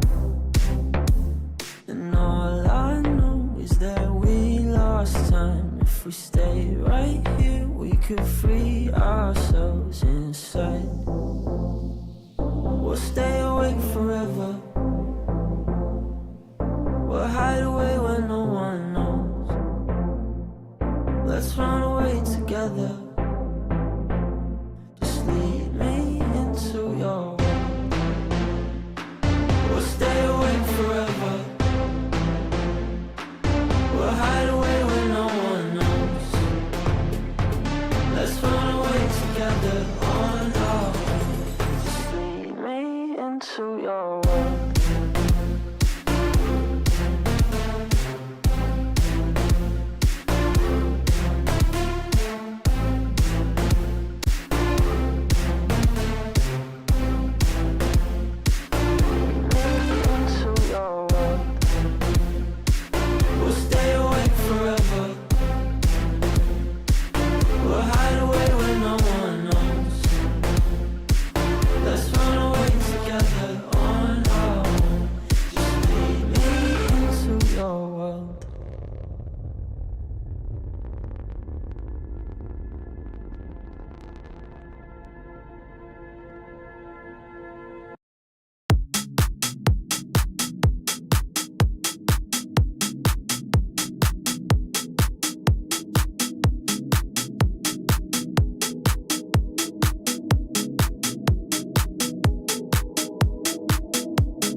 Welcome back, everybody, to the BFBS Pro League. You join us in round number 4 today, and we do apologise for the wait in between the last round and this, as we've just seen the RF Mustangs, I think it's fair to say, dominate the Nighthawks in what has been a reversal of their sad fate against their opposition in past, Danny. But we're now nearing the really sort of important matchups, the elimination stage of the Swiss for many a team. And on stream for this one, a Royal Navy derby. Yeah, we haven't had many in terms of the Royal Navy, in terms of their particular head-to-head clashes, but nonetheless here, and you know, it gives her the state of the affairs of the matter. Serpent's points so far, they haven't made it that far enough to technically accumulate anything in terms of value. It's the Trends, however, it's going to be a much more different story. They've got to win this and really win the next one here to have any some sort of substantial game here. They were at the start of the day outside of the top 8. So just in terms of matter alone, with the Swiss stage as well, the format, you mean, you have the RAF Nighthawks and the Mustang, they've already played each other in the sort of the safety net, the 1-on-1 match, what you've just mentioned there. So guaranteed here, provided they go and win their matches here, they'll be in the top 8. So it becomes a much more of a headache trying to work out what probabilities, never mind the combination of points here, where sides is at this current point. If they're just focusing on their own game, they should have a good chance here. Absolutely, and this is quite a one-sided affair on paper. I will admit, the Royal Navy Tridents egging forwards towards that potential top 8 on points, and they're just outside of it at the moment, sitting on, I believe, joint 9th in points, or coming in as 10th rather on the point scorecards. But we do have the teams ready and raring to go, and I really enjoyed watching the Serpents through the likes of the group qualifiers in past as well. Runes 18, Bomber, very familiar faces from the F1 Pro League circuit as well. Legacy names, should we say, in the game for this one, Danny? Well, certainly so, and I mean, if you want to talk about F1, then feel free to. Of course, on Monday night, the League of Legends was on, and apologies, can't remember the name of the commentator who said this last night, but after the series ending 2-0, there was a bonus game, as he described it, for the third one. We've yet to see that this evening here on the RL side of thing, and I believe they were trying to mock you as well, Owen. You know, how do we describe the man in the background here? Did they ever end up actually giving you a descriptive word there? I don't know. I'm not sure what you're referencing, Danny. You're telling me that you don't remember Monday's League of Legends broadcast here on BFBS? Oh, I do. Yes. No, I was referred to as our Owen. That's a goal from the Tridents. Temp, the new player, stepping up to the plate to push the first one in. Well, our own, we've seen plenty of those, but not too many empty nets so far this evening.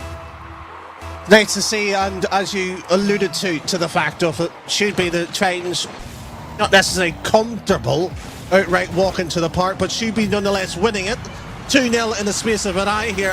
I hope our fantastic broadcaster has in the background has enough tape just in case this may go in the double digits. Well, knowing the wonderful Hazard, who's stitched together this gorgeous broadcast, might I add, with a newly refreshed overlay of which you're seeing on screen. An enormous thank you for him for putting that all together for us. I'm sure he's figured out a way to display it nice and cleanly. I think that's one of his pedanticisms. Is that a word? No, it's not. There is a word close what's to a it, but it's suitable not synonym, Mr. Scrabble Man? Teach me your wonderful words of wisdom. Don't go and Mr. Scrabble me here on this here. You are a Scrabble player yourself here. Go and find Takes the one bingo. to know one. Well, we'll figure it out eventually. It's like a really bad episode of Countdown as Bomber is going to strike that one true towards the corner. It's now an opportunity open itself up for Rune. Zero boost coming from the ceiling. He's going to drop it down quite nicely in front of net, but very stable man at the back there in Temp to see that ball away.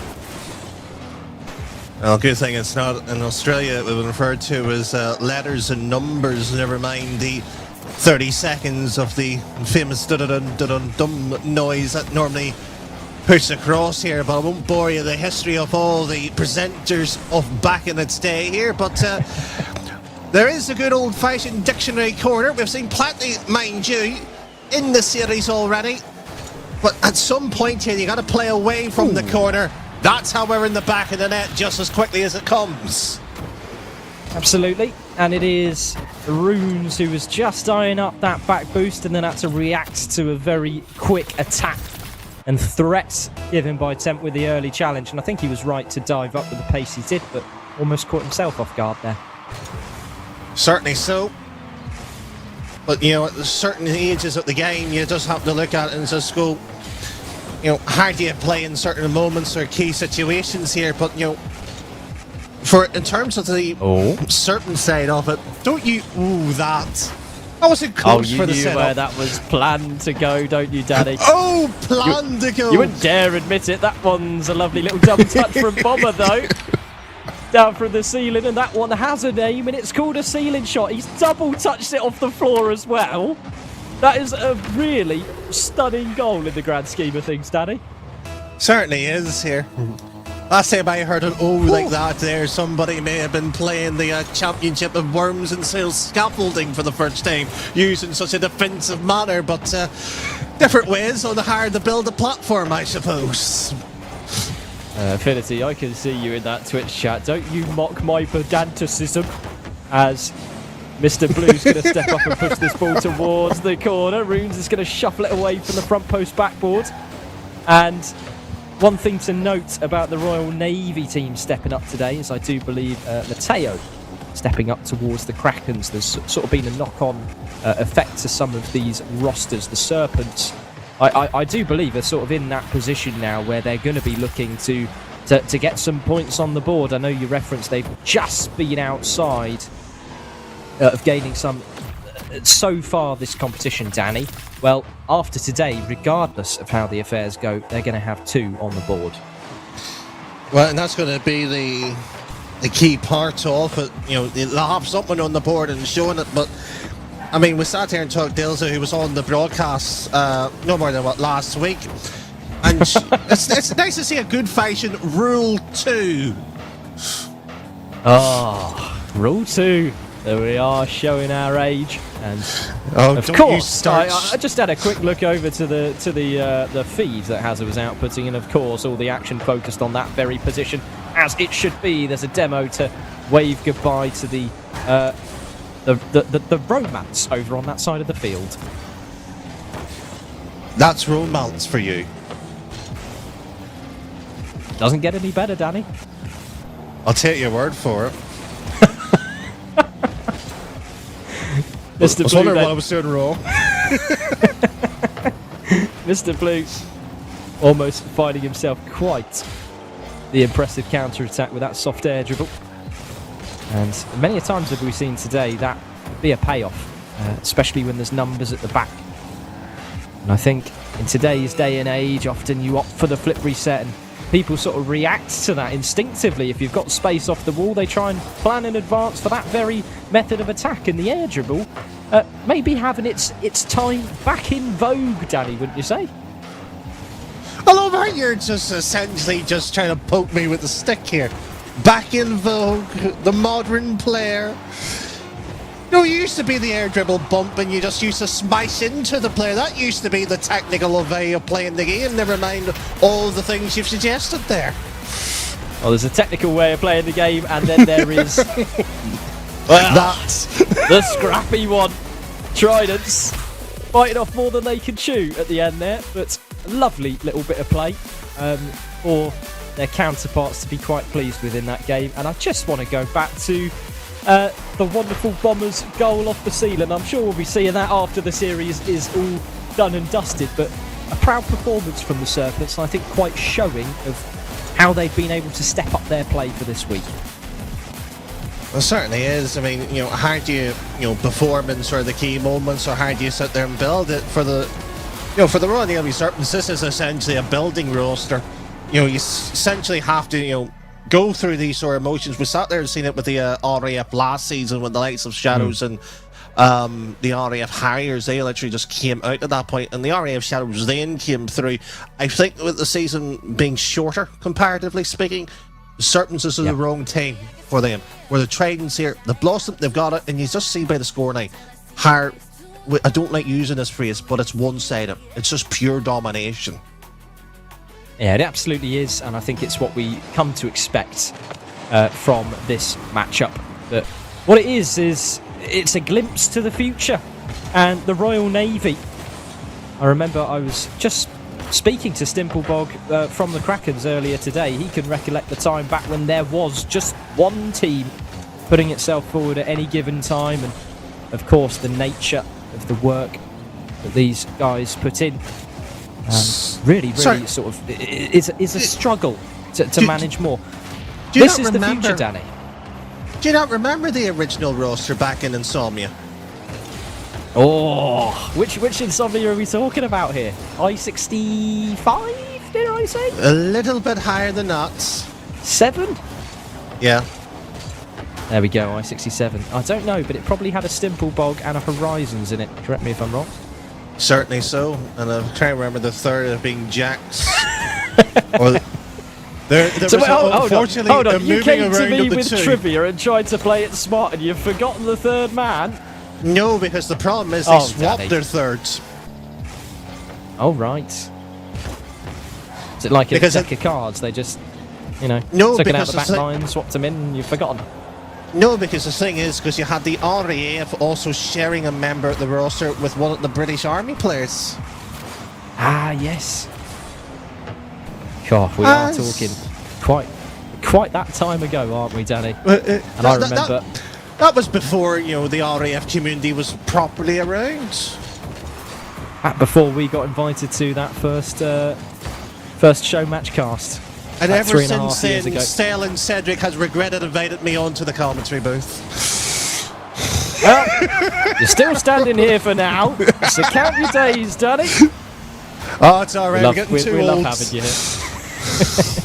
We're going to be too old to hold a microphone. Here, and to everyone listening, he's a very humble man, but of course he's been in and amongst the scene, the UK Armed Forces military scene, for the best part of coming up to 4 years at this point, and a keen, avid supporter of these players. As Temp's going to squeeze that one towards target. Bomber was ever so close to pushing that ball to the side, but it is a 1v1 situation. 0 boost in the tank. He's done well to push it past that defender. Well, hopefully we may see the 1v1 enter service with Temp playing, because that's the type of play, exactly what you would be doing in that type of environment. Just delay enough here and just sort of essentially wait for the defender to cause that sort of, don't want to describe it like a micro movement, but you know exactly what you mean when you see it, when that just slight bit of a change of angle and suddenly bang, the opening's there for you. Certainly is. LDK is going to step forwards. Galaxy Reaver with a strong shot. Nice bumps on the end of Bomber there. Very apt response with a hoof downfield from the length of that Dominus. Is going to afford some freedom for the likes of Bomber to have a go. A player who consistently is stepping up in my mind as that potentially that new star to come. And we always look at the RAF and the Army rosters and we think, maybe the likes of Reedy, maybe the likes of Abyss coming forwards, or Wuck for the Army could be those new hero figures. Well, just having a look at Bomber and sort of the nature of which he approaches the game, it's so positive, it's so creative, and I love to see it, Danny. The fact that, you sit there and look at those players and you can say that about them just shows and speak highly of them. I mean, you might have to sit here and add Temp, on that list as well. Never mind the likes of just Bomber. Definitely so, and this is the first that I've seen a Temp as well. We had the pleasure of watching Bomber through quite a few group qualifiers at this point, as we're nearing the end of week 3 here. Just one passenger play left in main event number 4 after the playoffs here are complete. That is going to be a poke on target from LDK. Ladelk, as he's otherwise known, with a surprise punch here. Certainly is, and I think the fact that they were caught up by surprise by it. I've actually lost a bit of respect here. We've seen Bikini Bottom now pop up. Are you feeling it, Mr. Krabs? Are you calling me tight on broadcast, so? Well, I wouldn't know if supply you of iron fight brew is rightly. anything to go by. I think you're quite well off. That ball is going to be squeezed toward the target by Mr. Blue. And he's just gone from the very back of the field to a looping high clearance, squeezed it into that bottom right. I didn't realise that the quality of the broadcast is dependent on whether the tin or can of Ambrose was being discussed here, but you know, a golden nectar, some would say, and that was certainly a finish to be describing of such quality. Scotland's finest. It might be actually their evening so far. It's the second sort of major product produced off it. Trying to actually work out who's the best Scottish player in this competition now. That's a difficult call, is it? As Temp is going to push this one towards the back of the net. That's 3 goals and a hat-trick. What could be the new hero of Trident moving forwards. LDK just a little flat-footed at the back. Didn't quite make up that ball. Well, it's unfortunate, but either way of it. They know themselves here, the team's limited and you only get sort of one sort of sets of opportunities for things. Just a question of what can you produce with the remaining amount of time. 30 seconds to play, and Mr. Blue playing with his food at the moment. Tries to push this one to the backboard, saved away from that top shelf by LDK. I think defensively has been responsible for a huge amount on this roster. Just eyeing up his sort of positioning on the field. You can see he's coming into this as that sort of supportive man into the play. Quite intelligent. A little bit of shape on display from the Serpents tonight, but it isn't going to be quite enough this time of asking. The Tridents and Serpents coming into this, we said it was going to be a little one-sided, but the Tridents, for their sakes, have come away with a massively important win that's going to solidify themselves through to their 5th series of the night, Danny. Well, certainly so, and you know, to describe it, you know, there's a bit of a comment briefly referred to within the sort of the Discord that we're sort of sitting a bit off of. Probably best described like this: all that gold does not glitter, not all those who wander are lost. Well, if you know exactly where that's from here, that describes the Royal Navy quite well here. They weren't seeking gold, but they ended up finding it. Yeah, and honestly, I think every time we get an opportunity to glimpse at these Royal Navy teams, you can see the improvement just week in, week out. And I know sometimes it's a difficult thing coming into these competitions to be able to continue the strength of your best performances. But you can tell there's a lot of passion and a lot of energy put in by these players to keep making strides forwards. And of course, congratulations to the side of the Serpents who have been able to solidify their first points in the season, Danny. Certainly is, and it's going to be massive for them because they know, you know, going into the next qualifier, it's going to give them a bit of confidence. And then on top of that, there you look at, you know, BFBS, maybe season 3. Hopefully, I'm not leaking anything too soon here, Psycho. But inter-service still on the calendar as well for many of these rosters as well. So it's that question for many of these lineups: is what can we get the best out of? For others, it's the competition to win the trophy. For the Royal Navy Serpents, you know, the fact that they, let's say, they didn't get a game, but they got goals off them. One in particular that you saw in the highlight reel, worthwhile to put on the fridge, so to speak. I'd go well beyond the fridge, Danny.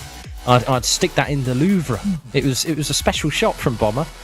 I think that's an art gallery, is it? I'm going to be very very embarrassed if it's not. I think they put art in that building, don't they? Yes, but I would like to know why it's in your kitchen, because that's where the fridge belongs. So you're actually telling me the art gallery now has a fridge. But alongside it, does it have pipework beside it, and just call it, you know, the top, the pipework? You know, what else is in the Louvre here? I imagine there's many a thing. I'm sure a fridge is one of them somewhere. No. Before we cut the break here, name all the items in it. We're waiting. Come on. In the fridge or the Louvre? Oh, your pick here. I'm intrigued here. I'm booking my holidays. Well, in the fridge, I'm sure Affinity's probably laughing in the background, assuming it's just a bunch of tuna and rice, because apparently that's where I get mocked the most at the moment for my lunch meals. But regardless, Danny, it was quite a quick match in the grand scheme of things between the two Navy sides, and as a result, not too many results have come through just yet. But to speak on the important ones that have come through, Shadows managing to 2-0 the Harriers. Of course, they did have a substitute coming into today, the Shadows. They needed to pick up old Stelios from retirement once again, who's never truly gone and is always there lurking in the background to hop in the field. He never technically announced a tweet or in a Discord ping or any form of communication, I have retired. He's not a typical, RL player. Yeah. He's the same as me. In that day will probably never come, because there will always be the passion for the game to go and give it another go. And I wouldn't be surprised if come the finals, Danny, we were to see someone like Stelios or Fezzi emerge on the pitch again, contrary to probably what they thought at the start of the season. But nonetheless, other results as well on the boards. The RAF Typhoons 2-1ing the Royal Navy Krakens, and the Royal Navy Krakens are going to feel bitter defeat in that matchup, Danny, because my goodness, they time and time again are able to take these games from the top teams in the competition. Last week they were sort of the hero figures coming into it, couldn't quite squeeze through to a top four. Same story here potentially. Well, I'm actually looking at the results of the individual matches. 6-1 for the Typhoons for the opening is sort of thinking, all right, 2-0, it's written all over it. But as you said, same sort of mantra from them, 3-2 response, and we lost the last game 2-1. It probably wouldn't surprise us, if we saw the replay. They were actually leading that match. It'd be interesting to see more in depth how that came about. Yeah, definitely. It's not the first time that the Krakens have had that exact same result replay. And I think it was week 2 in the Swiss stage. We saw exactly the same thing. Or week 1 even. It was week 1 of the Swiss stage. We saw the same affair. And the Storm Shadows 2-0ing the Mustangs as well. To continue their run of absolute domination across every single team player they come across, bar 2 of them. Well, sort of unfortunate it is, and you already have Nighthawks that 2-0 victory over UVG as well, so it's potentially here an RAF derby in some shape or form for the remainder of round number 5 cycle. So there's still that sort of potential sabotage that could come around here for at least one of their own here. Yeah, potentially so, and it's going to be a bitter round 5 potentially to come through, but half of the matches still remain in round 4 to be completed. And as we wrap up what has been a lovely Royal Navy derby to have on screen, maybe even an extra derby to come in a little bit, but we'll have to see how the coins land, Danny, as we're going to head on over to a short break.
You wanna know my feelings every time I look in your eyes. Baby, I can feel your energy, it's making me realize everything we've been through makes us strong enough. You and I, everything we've been through makes us strong enough. You and I, you and I.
You wanna know my feelings every time I look in your eyes.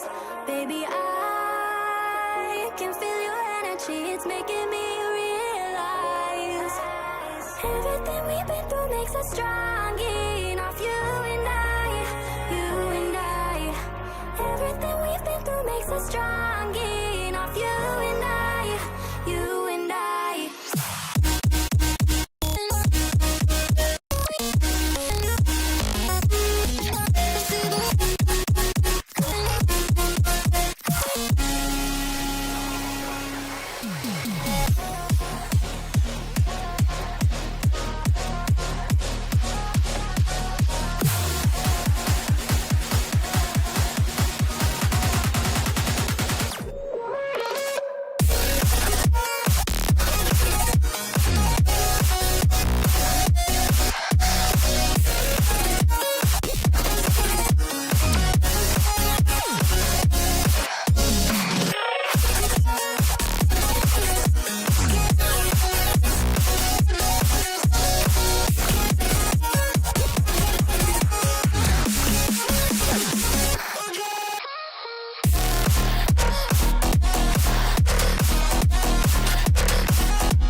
Hello again, friendly people.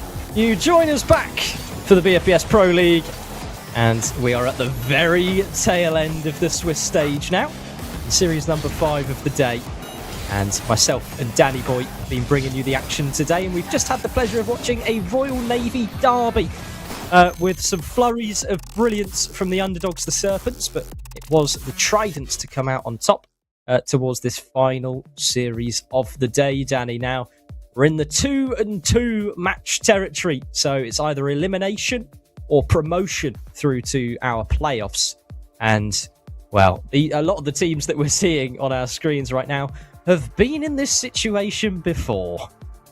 They certainly have, and you know, for one of them, they have unfortunately tasted that sort of sweet promotion and the bitter tears of, unfortunately, relegation to the bench. And that's unfortunately the RAF Mustangs. They have been in this territory before. It was the RAF Derby, in fact, is how they failed to qualify a week ago. They do have a chance here to change the fortunes. However, they're playing against a British Army side that I would suggest here, Psycho, that will not be as easy compared to the last time they were in this situation. Certainly not, but the RAF roster has had a bit of a switch up, of course, with their new player, who we watched earlier in the stream today. So there's a lot of uncertainty going into this. But to give a brief history of the encounters between these two teams, the first encounter was way back when in week 1, where the Mustangs beat out the Kestrels 2-1, to then proceed to lose 2-0 in the following Swiss stage. The Kestrels then 3-0'd the Mustangs in playoff bracket way back then. Forward to week 2, and suddenly it gets a little bit more nitty and a little bit more gritty between the two teams, because again, it's just incredibly back and forth, trading wins and losses as if it's candy. And I think for the Mustangs, they're going to be looking at this matchup with a bad taste in their mouth, because the last couple of encounters they've lost out on, Danny. So maybe that crucial change to their roster might be all that's needed. I love how you described that, as it was coming off a cliff, the chances was reaching rock bottom. But as chances do come and go here, both sides had a chance here to find themselves, to put themselves in a position. Well, if they are from the Mustangs' point of view, Nighthawks was the bogey team. They have came through that already today alone. Here is with a chance of going for a double whammy. That is over to them, for them to decide whether they're worthy enough of a top 8 position. Well, I think are they worthy is an indefinite yes to both of these teams at the moment. Kestrel sat in 7th overall on points with 12 points, and Mustangs just trailing behind on 10 to their name. So it really is such tight margins, but we've got the players on the pitch, and I know there's a bit of friendly rivalry between these two behind the scenes, I believe often paying each other compliments of all things, Danny. And moving forward to what is the final series of the day, we're hoping it's going to get a little more fierce than that. I remember when players used to be, you know, as the old-fashioned, you know, the proper, shall we say, athletes of the sports, where they actually was, you know, there was respect, yes, but disgust by the fact that how dare they shared the pitch with them. Never mind compliments. You insult me with that one. Well, it is a good time for the players out on pitch, and it's not a good time for JDN at the back. I love how you describe it like they've looked out the window. Oh, it's sunny this evening. It's not rain. Not just yet. Okay, we have to get to a game 3 for the rain to start pouring. Oh, the bonus game. Will we finally get one? Let's not tempt the viewers with a bonus game. I'm sure they'd love one, Danny, but unfortunately we just don't have one unless you're going to see us on the screen. But nonetheless, 1 minute has passed, and that's going to be a punch of a finish from Deromus. Long has he been cherished on this roster as the man to stick it in the back of the net. And they've gone and struck true to the back of the net. The captain delivers. The special guest for the podcast, no more less than 2 weeks ago, spoke about, of course, the history, everything, what it means to the man. Question, of course, what is next. Saves off the line there from a JDR play. We have seen him far too often a rank personally ourselves here. And Joe Watts here. I'm glad that it's not me on the pitch for a change. It's a tense start, isn't it? As Mitch is going to find that ball downfield and a wonderful plonk onto the backboard by JDN. The figure from the British Army rosters from last year that made it so tense and tight. The BFBS Pro League Grand Finals just last year, Padster also involved as part of one of the attending rosters. Was certainly that transformative player that could just bail his team out of awkward situations with pure disruption and clinicality. And Mitch, the new player to this roster, I think has also been a superb addition. Well, so far, all additions to the lineup. Yet the multiplier for the product. 0 is on the scoreboard, and it's Mitch here to remove the big knot. Cooney, Shooty, no. JDN on the other hand, yes he will. And some people will be looking at Mitch and weeping that didn't go in the back of the net. But what it was a perfect setup for things to come. And the British Army Esports roster that has historically had the better of the Mustangs just even that scorecard. Well, the RAF Mustangs with the DNA of the RAF Shadows. Well, they need to conjure up that sort of steeliness factor, as the main voice of the RAF Steelers would always describe what they have in the arsenal set of tools. It's a question of can they actually provide it here. The Steve down the line continues to plod his way through. Pass 1, pass 2. If he got that in the box, it probably would have been 2-1. Just stick it in the box and see what happens next. Well, it's a formula that works well in traditional sport. In Rocket League, sometimes that can lead you a little astray, and it's a bit of safety being played on the pitch at the moment. I think respectfully so, given the nature of the 1-1 in such a short series, as DeRomus feeds that ball over to Stephen Andrews. Opts not to flip towards that ball, so that ball still suffocated in the corner, as Kestrel seeking advantage here. Well, maybe an old quote. And Mitch, oh my dear Mitch, that was a mistake and a half that you will not want to replay, but it will be in your nightmares. Oh, dearie me. JDN then for a hoofer of a clear. DeRomus for a touch up to the ceiling. Stephen Andrews right behind, no contact found. As DeRomus ducks and dives underneath, paves a way for greatness for Mitch to come. And unfortunately, he just couldn't quite weave it past that last defender. Panster, DeRomus gone! Second time of asking, second time of danger. And unfortunately, there's no cover to hide. That one's front in display. Oh, it's been shaky on both ends now, hasn't it? And DeRomus, unfortunately, lets one slip there. It was such an awkward read. That ball coming so quickly towards that sort of front post, backboard area. It was on target. It was enough for the Kestrels. Panster, cross field air dribble, and he found the 50 of dreams past Dave at the back. What was Stephen Andrews even thinking there? He went up, essentially went wee through the air, not even contesting the ball, wasn't even in the same postal code. That's a mistake that you do not do.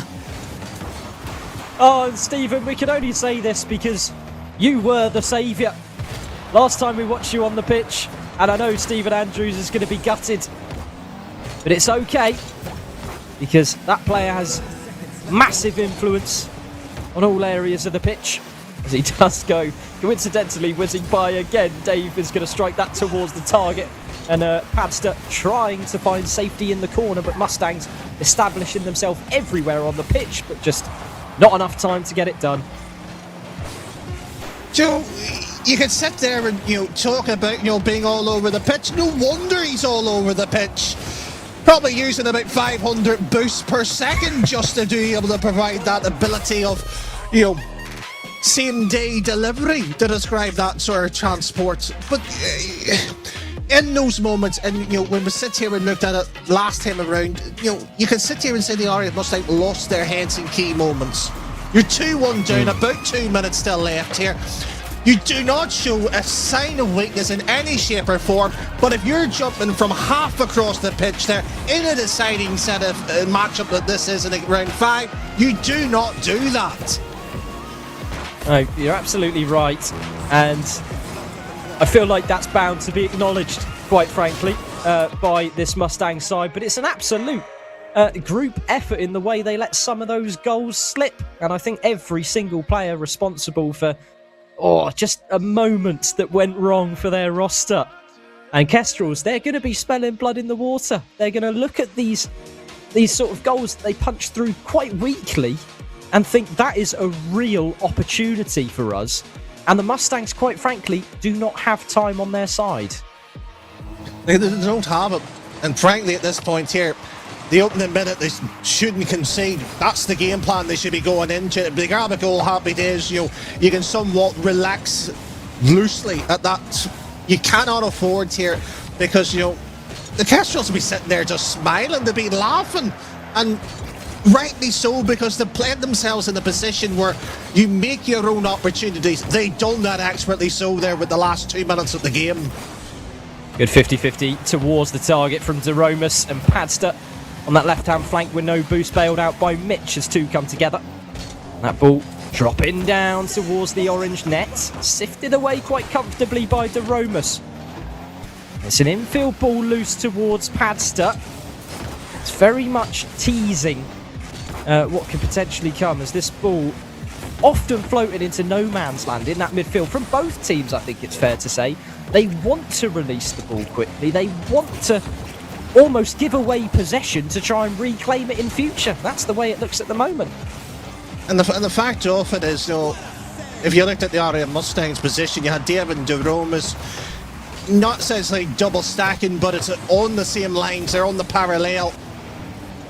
But there's an awkwardness off in terms of who wants and moves across here, and the Kestrels here guilty enough to have given false hope. Do you know what? It almost feels more like this is the deciding game, never mind game 2.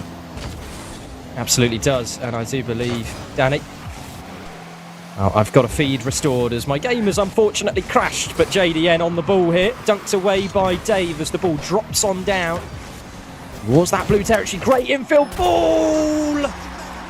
Absolutely superb infield ball. Hit with pace, hit with accuracy by Stephen Andrews, and DeRomus just had to punch it on target. Brilliant finish as well. Options left, right at the post, you just had to make sure you had the angle for it. And a fake kickoff here by the Kestrels from that as a response here. They're trying to essentially say it was no issue that they conceded here, but the way, as you rightly pointed out, the way they're playing is essentially see ball, throw the ball up here and hope to see a hiccup of a mistake here. You can't do that without having a second man to follow up, and they haven't done that yet. Chance for JDN, double touch, bound! Have some of that! There is absolutely nothing Dave and Stephen Andrews can do. Zero boost at the back. They might as well call it a day, because that is a superb finish. Must be cold in the Mustangs VC. They were all calling together. Either that, the bowling pins got set up wrongly. Well, pins all falling in the right places for the Kestrels as Padster's going to aim for a sidewall skimmer. Finds the opposite side of the pitch, and JDN's going to be very happy to just force the ball there. So he paves the way for Padster to come through. Mitch infield with a skimming touch infield once again. Look at the patience on display from the Mustangs.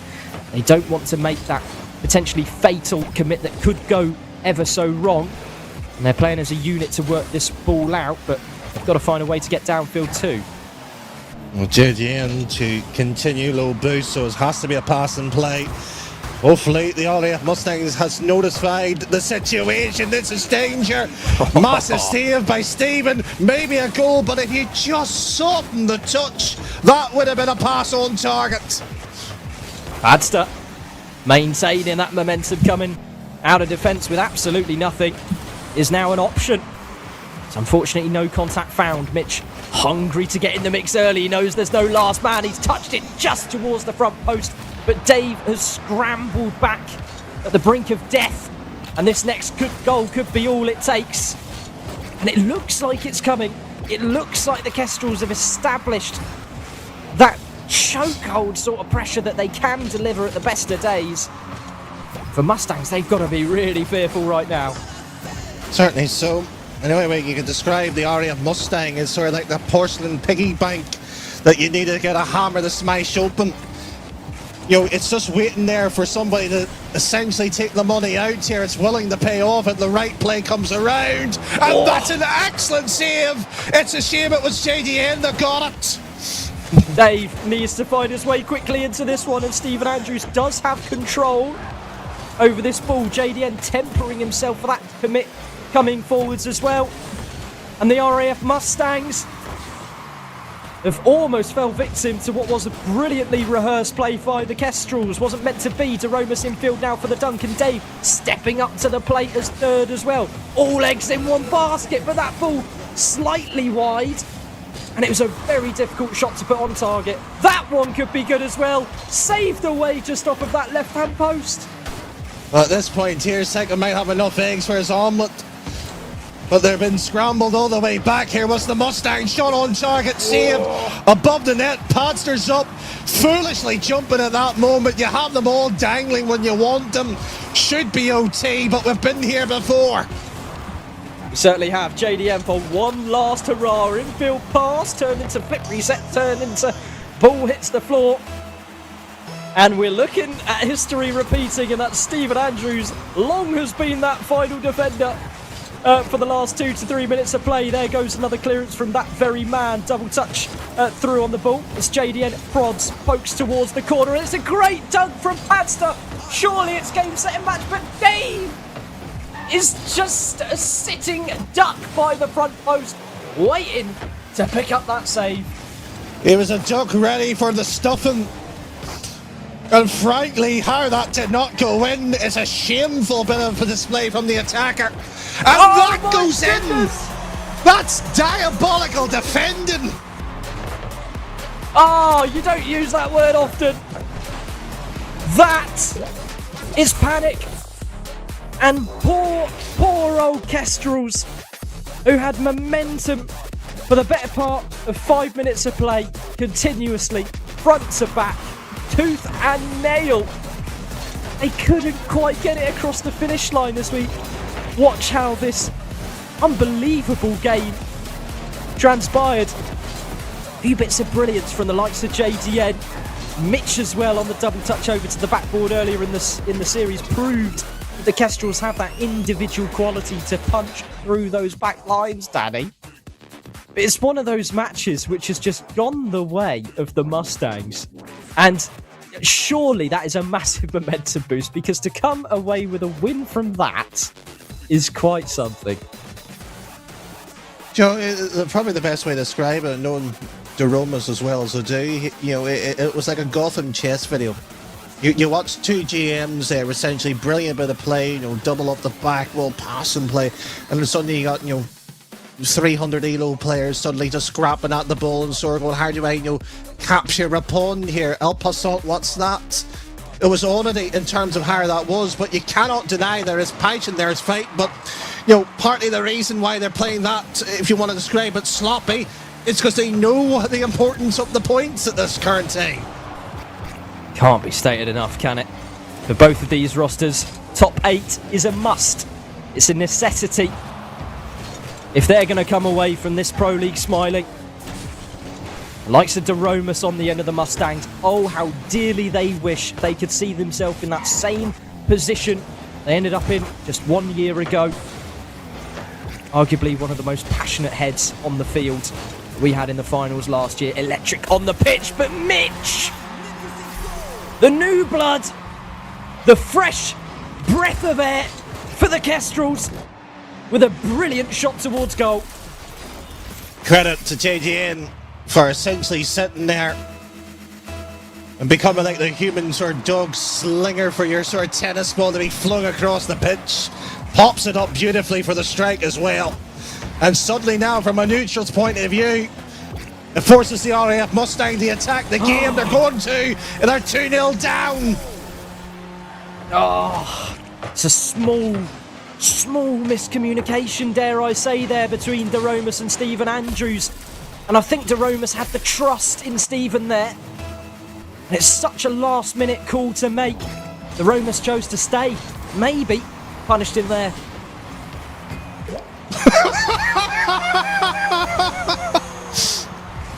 Oh, should I stay or should I go?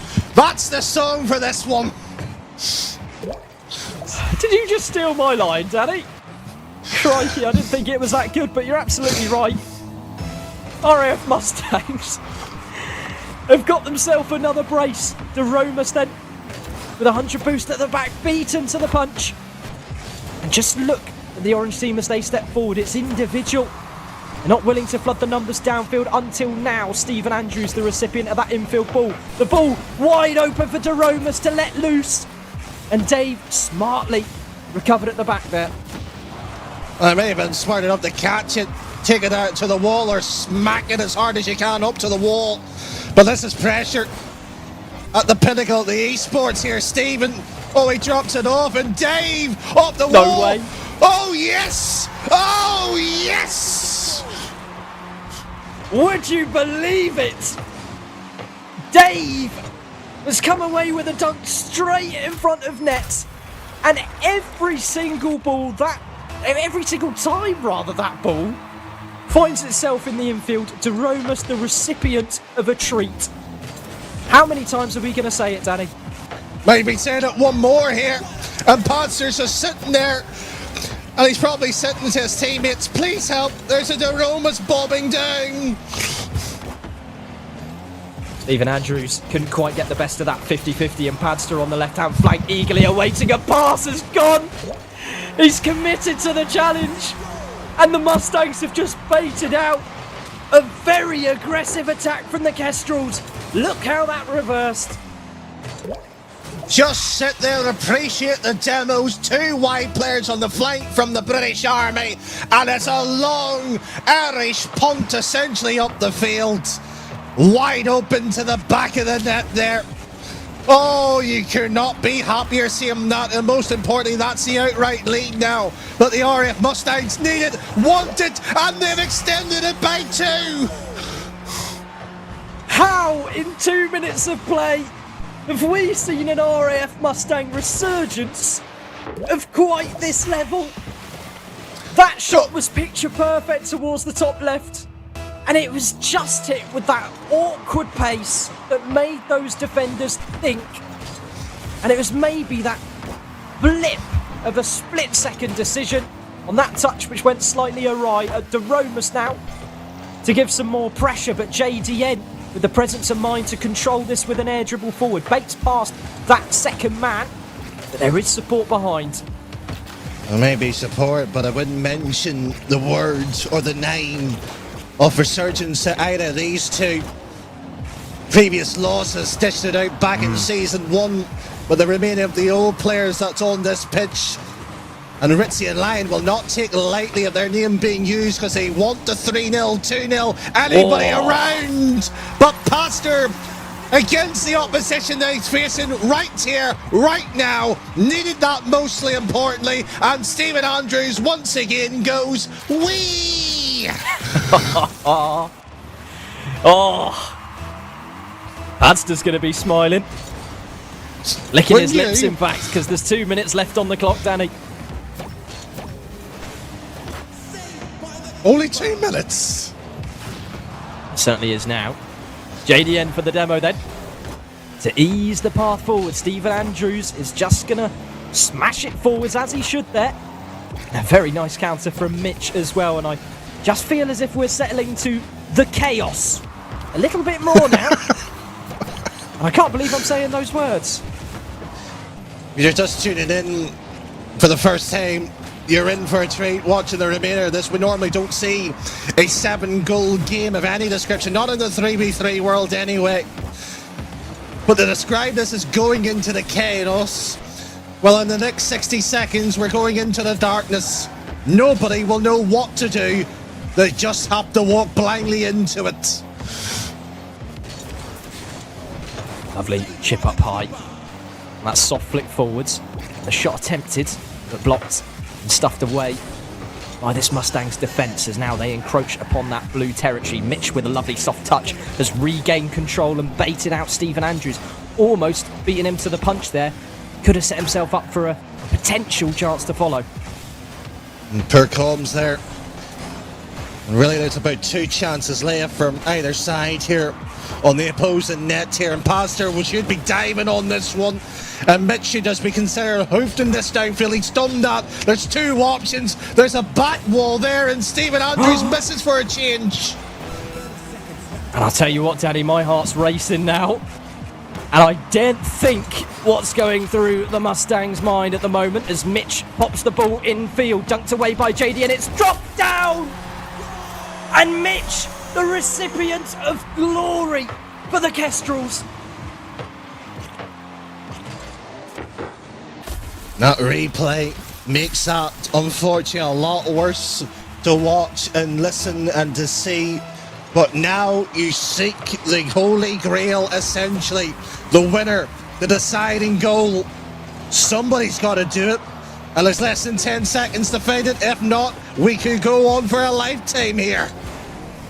JDN misses out on the touch, and that ball isn't done yet. Mitch has one last chance for the air dribble, but Dave has come away with a bump. Padster with his spare flip to poke towards target as Mitch hurries into the corner, rapidly advancing towards that back third as JDN now sifted over there. And we're stuck in this perpetual loop at the moment of just keep the ball away from the corner, keep it up in the air. And there was a bit of an opening there, but not quite enough for the Kestrels. For a top 8. This is what it is. Potential loop, no more. 1 chance is May, all that you have in JDM, but the first chance saved by Dave. Phase 2 of the Kestrels gone, and now it's the Mustangs. Surely they have to have a go, unless Stephen Andrews had butterfingers. Oh, Mitch was inches away from the demo, and that would have been game, set, and match as Padster infield towards JDN. Dave now on the counter-attack. Does that third man realise the low boost numbers? I don't think so, and DeRomas is allowed space to shoot. Tipped away by JDN. Shocked by that. The RAF Mustangs didn't need to give that space up. Free shot given, and unfortunately the RAF Mustangs positioning and spatial awareness is shocking in this OT. It's dangerous, isn't it? DeRomas keeps on tempting fate towards that back net! And for every time he picks his moment, he has an impact. Mitch with no boost, and a Dave in hot pursuit to eat up what was a wide open opportunity. And the RAF Mustangs, arguably against all odds in this series, have managed to come away with a win, and one that secures them a crucial top 8, Danny. Oh, I'll be as more blunter than you. They didn't deserve that victory this evening. The reason why I'm saying that, on a technical level, the positioning, the awareness, there was mistakes there littered. And the Kestrels, they didn't punish them. And knowing DeRomas, the captain, to be sitting there and looking at it and so on, we've got to improve. Here's the areas at the technical level. The win's good, don't get me wrong. The top 8 will feel brilliant. But deep down as a competitor, you know it, and so do I. That type of performance will eat you alive. It will, and I think it's one of those moments where you can't dwindle and you can't look back at that and dwell on the things that went wrong, because ultimately you've just secured yourself an opportunity and you have to put all of your foot forward to what's to come, Danny. And they've been in that playoff bracket before, a top 8 position. They're eagerly awaiting a potential top 6. They have the quality to make it happen, and of course this is in the grand scheme of things a new roster. Dave, the addition to the Mustangs, so I think it's fair to say it was always going to be a bit of a slip and slide of a performance, and well, they'll be coming away today with a big smile on their face. certainly will do, and potentially as well too. And correct me if I'm wrong here, but that's potentially an RAF Typhoon derby for the Mustangs on that bracket. It doesn't get easier. You sit there talking about a top 6 match. Potential for them in terms of quality. I don't deny that. It's just a question on can they right the wrongs there, because I'm being quite harsh this evening. But they know far too well that, I've sat there, I've seen the replays, I know how good they can be. The quality's there. It's just producing it now at the biggest time at the tournament for their tournament lives. That is the stakes in hand for the Mustangs, who at the moment sat in 9th, have just propelled themselves forward and given themselves a bite of the pie, really, when it comes to a potential top 8 come the end of the season. Kestrel's lying above them in 7th. We're fighting for security in this very match. And I know we've kind of been looking at the Mustangs' perspective here, but for the Kestrels, that's going to be one that really, really stings. But of course, the mid-pack drama is certainly where all of our energy is going, as we eagerly await to see the top 8 teams sort of unfold in these final weeks. But we do glance back brackets through today's very eventful Swiss stage, Danny. Well, it certainly is, and to sit there and look at it in terms of the day here. I mean, the opening, as you see on your screens, the 0-0s for type matchup went as expected, and suddenly your 1-0, 0-1 matchups provided the area where the conversation was going to get the interesting bit. Was the likes of the RAF Mustang able to produce? Will the Kestrels able to produce? And then suddenly you get into the meat of the sandwich. That's essentially here, from round 3 onwards. Who was going to be the players that stepped up here? And you know what? You could probably make a case of 4 players tonight for an MVP if you were given one out here.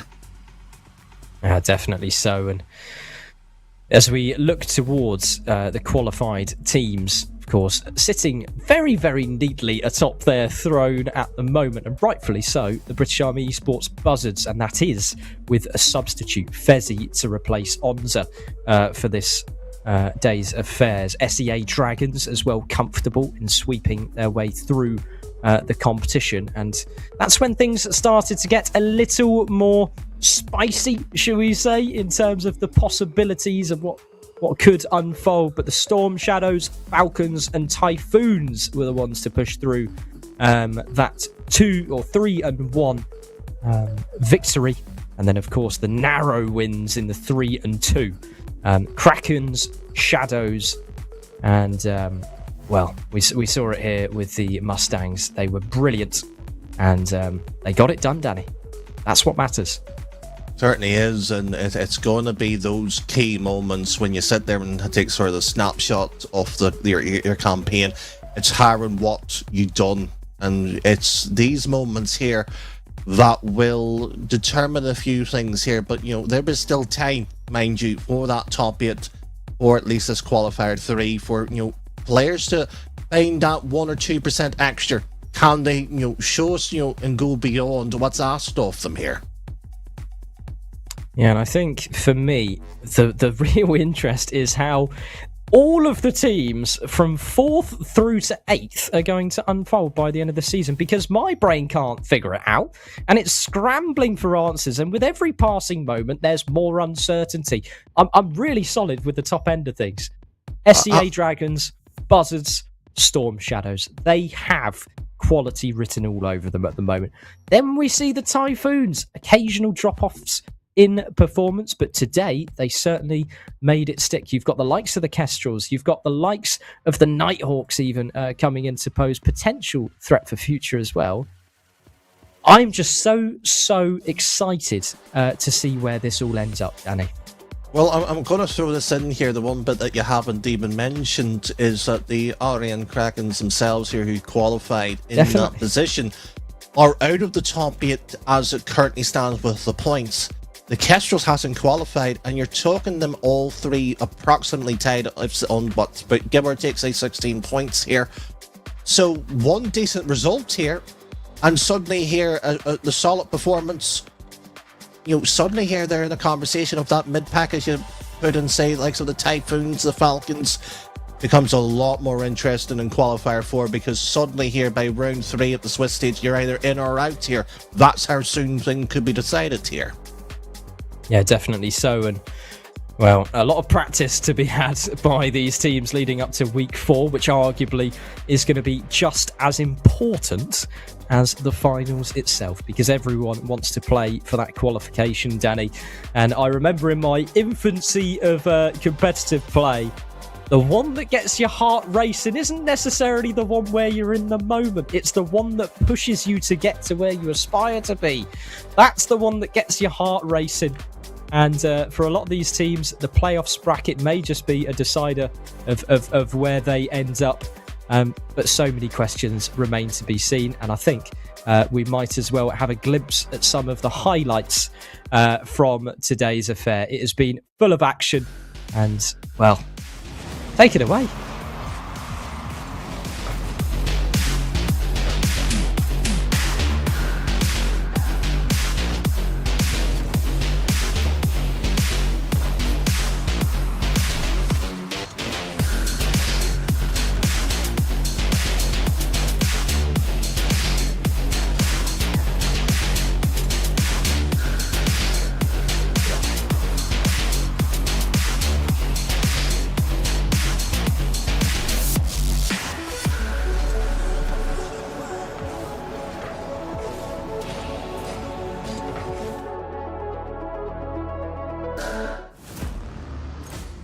Out here, every millisecond counts.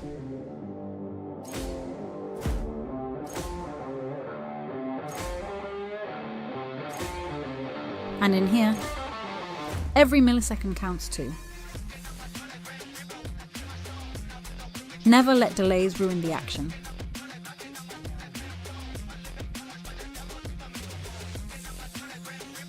Upgrade your Wi-Fi to Wi-Finity.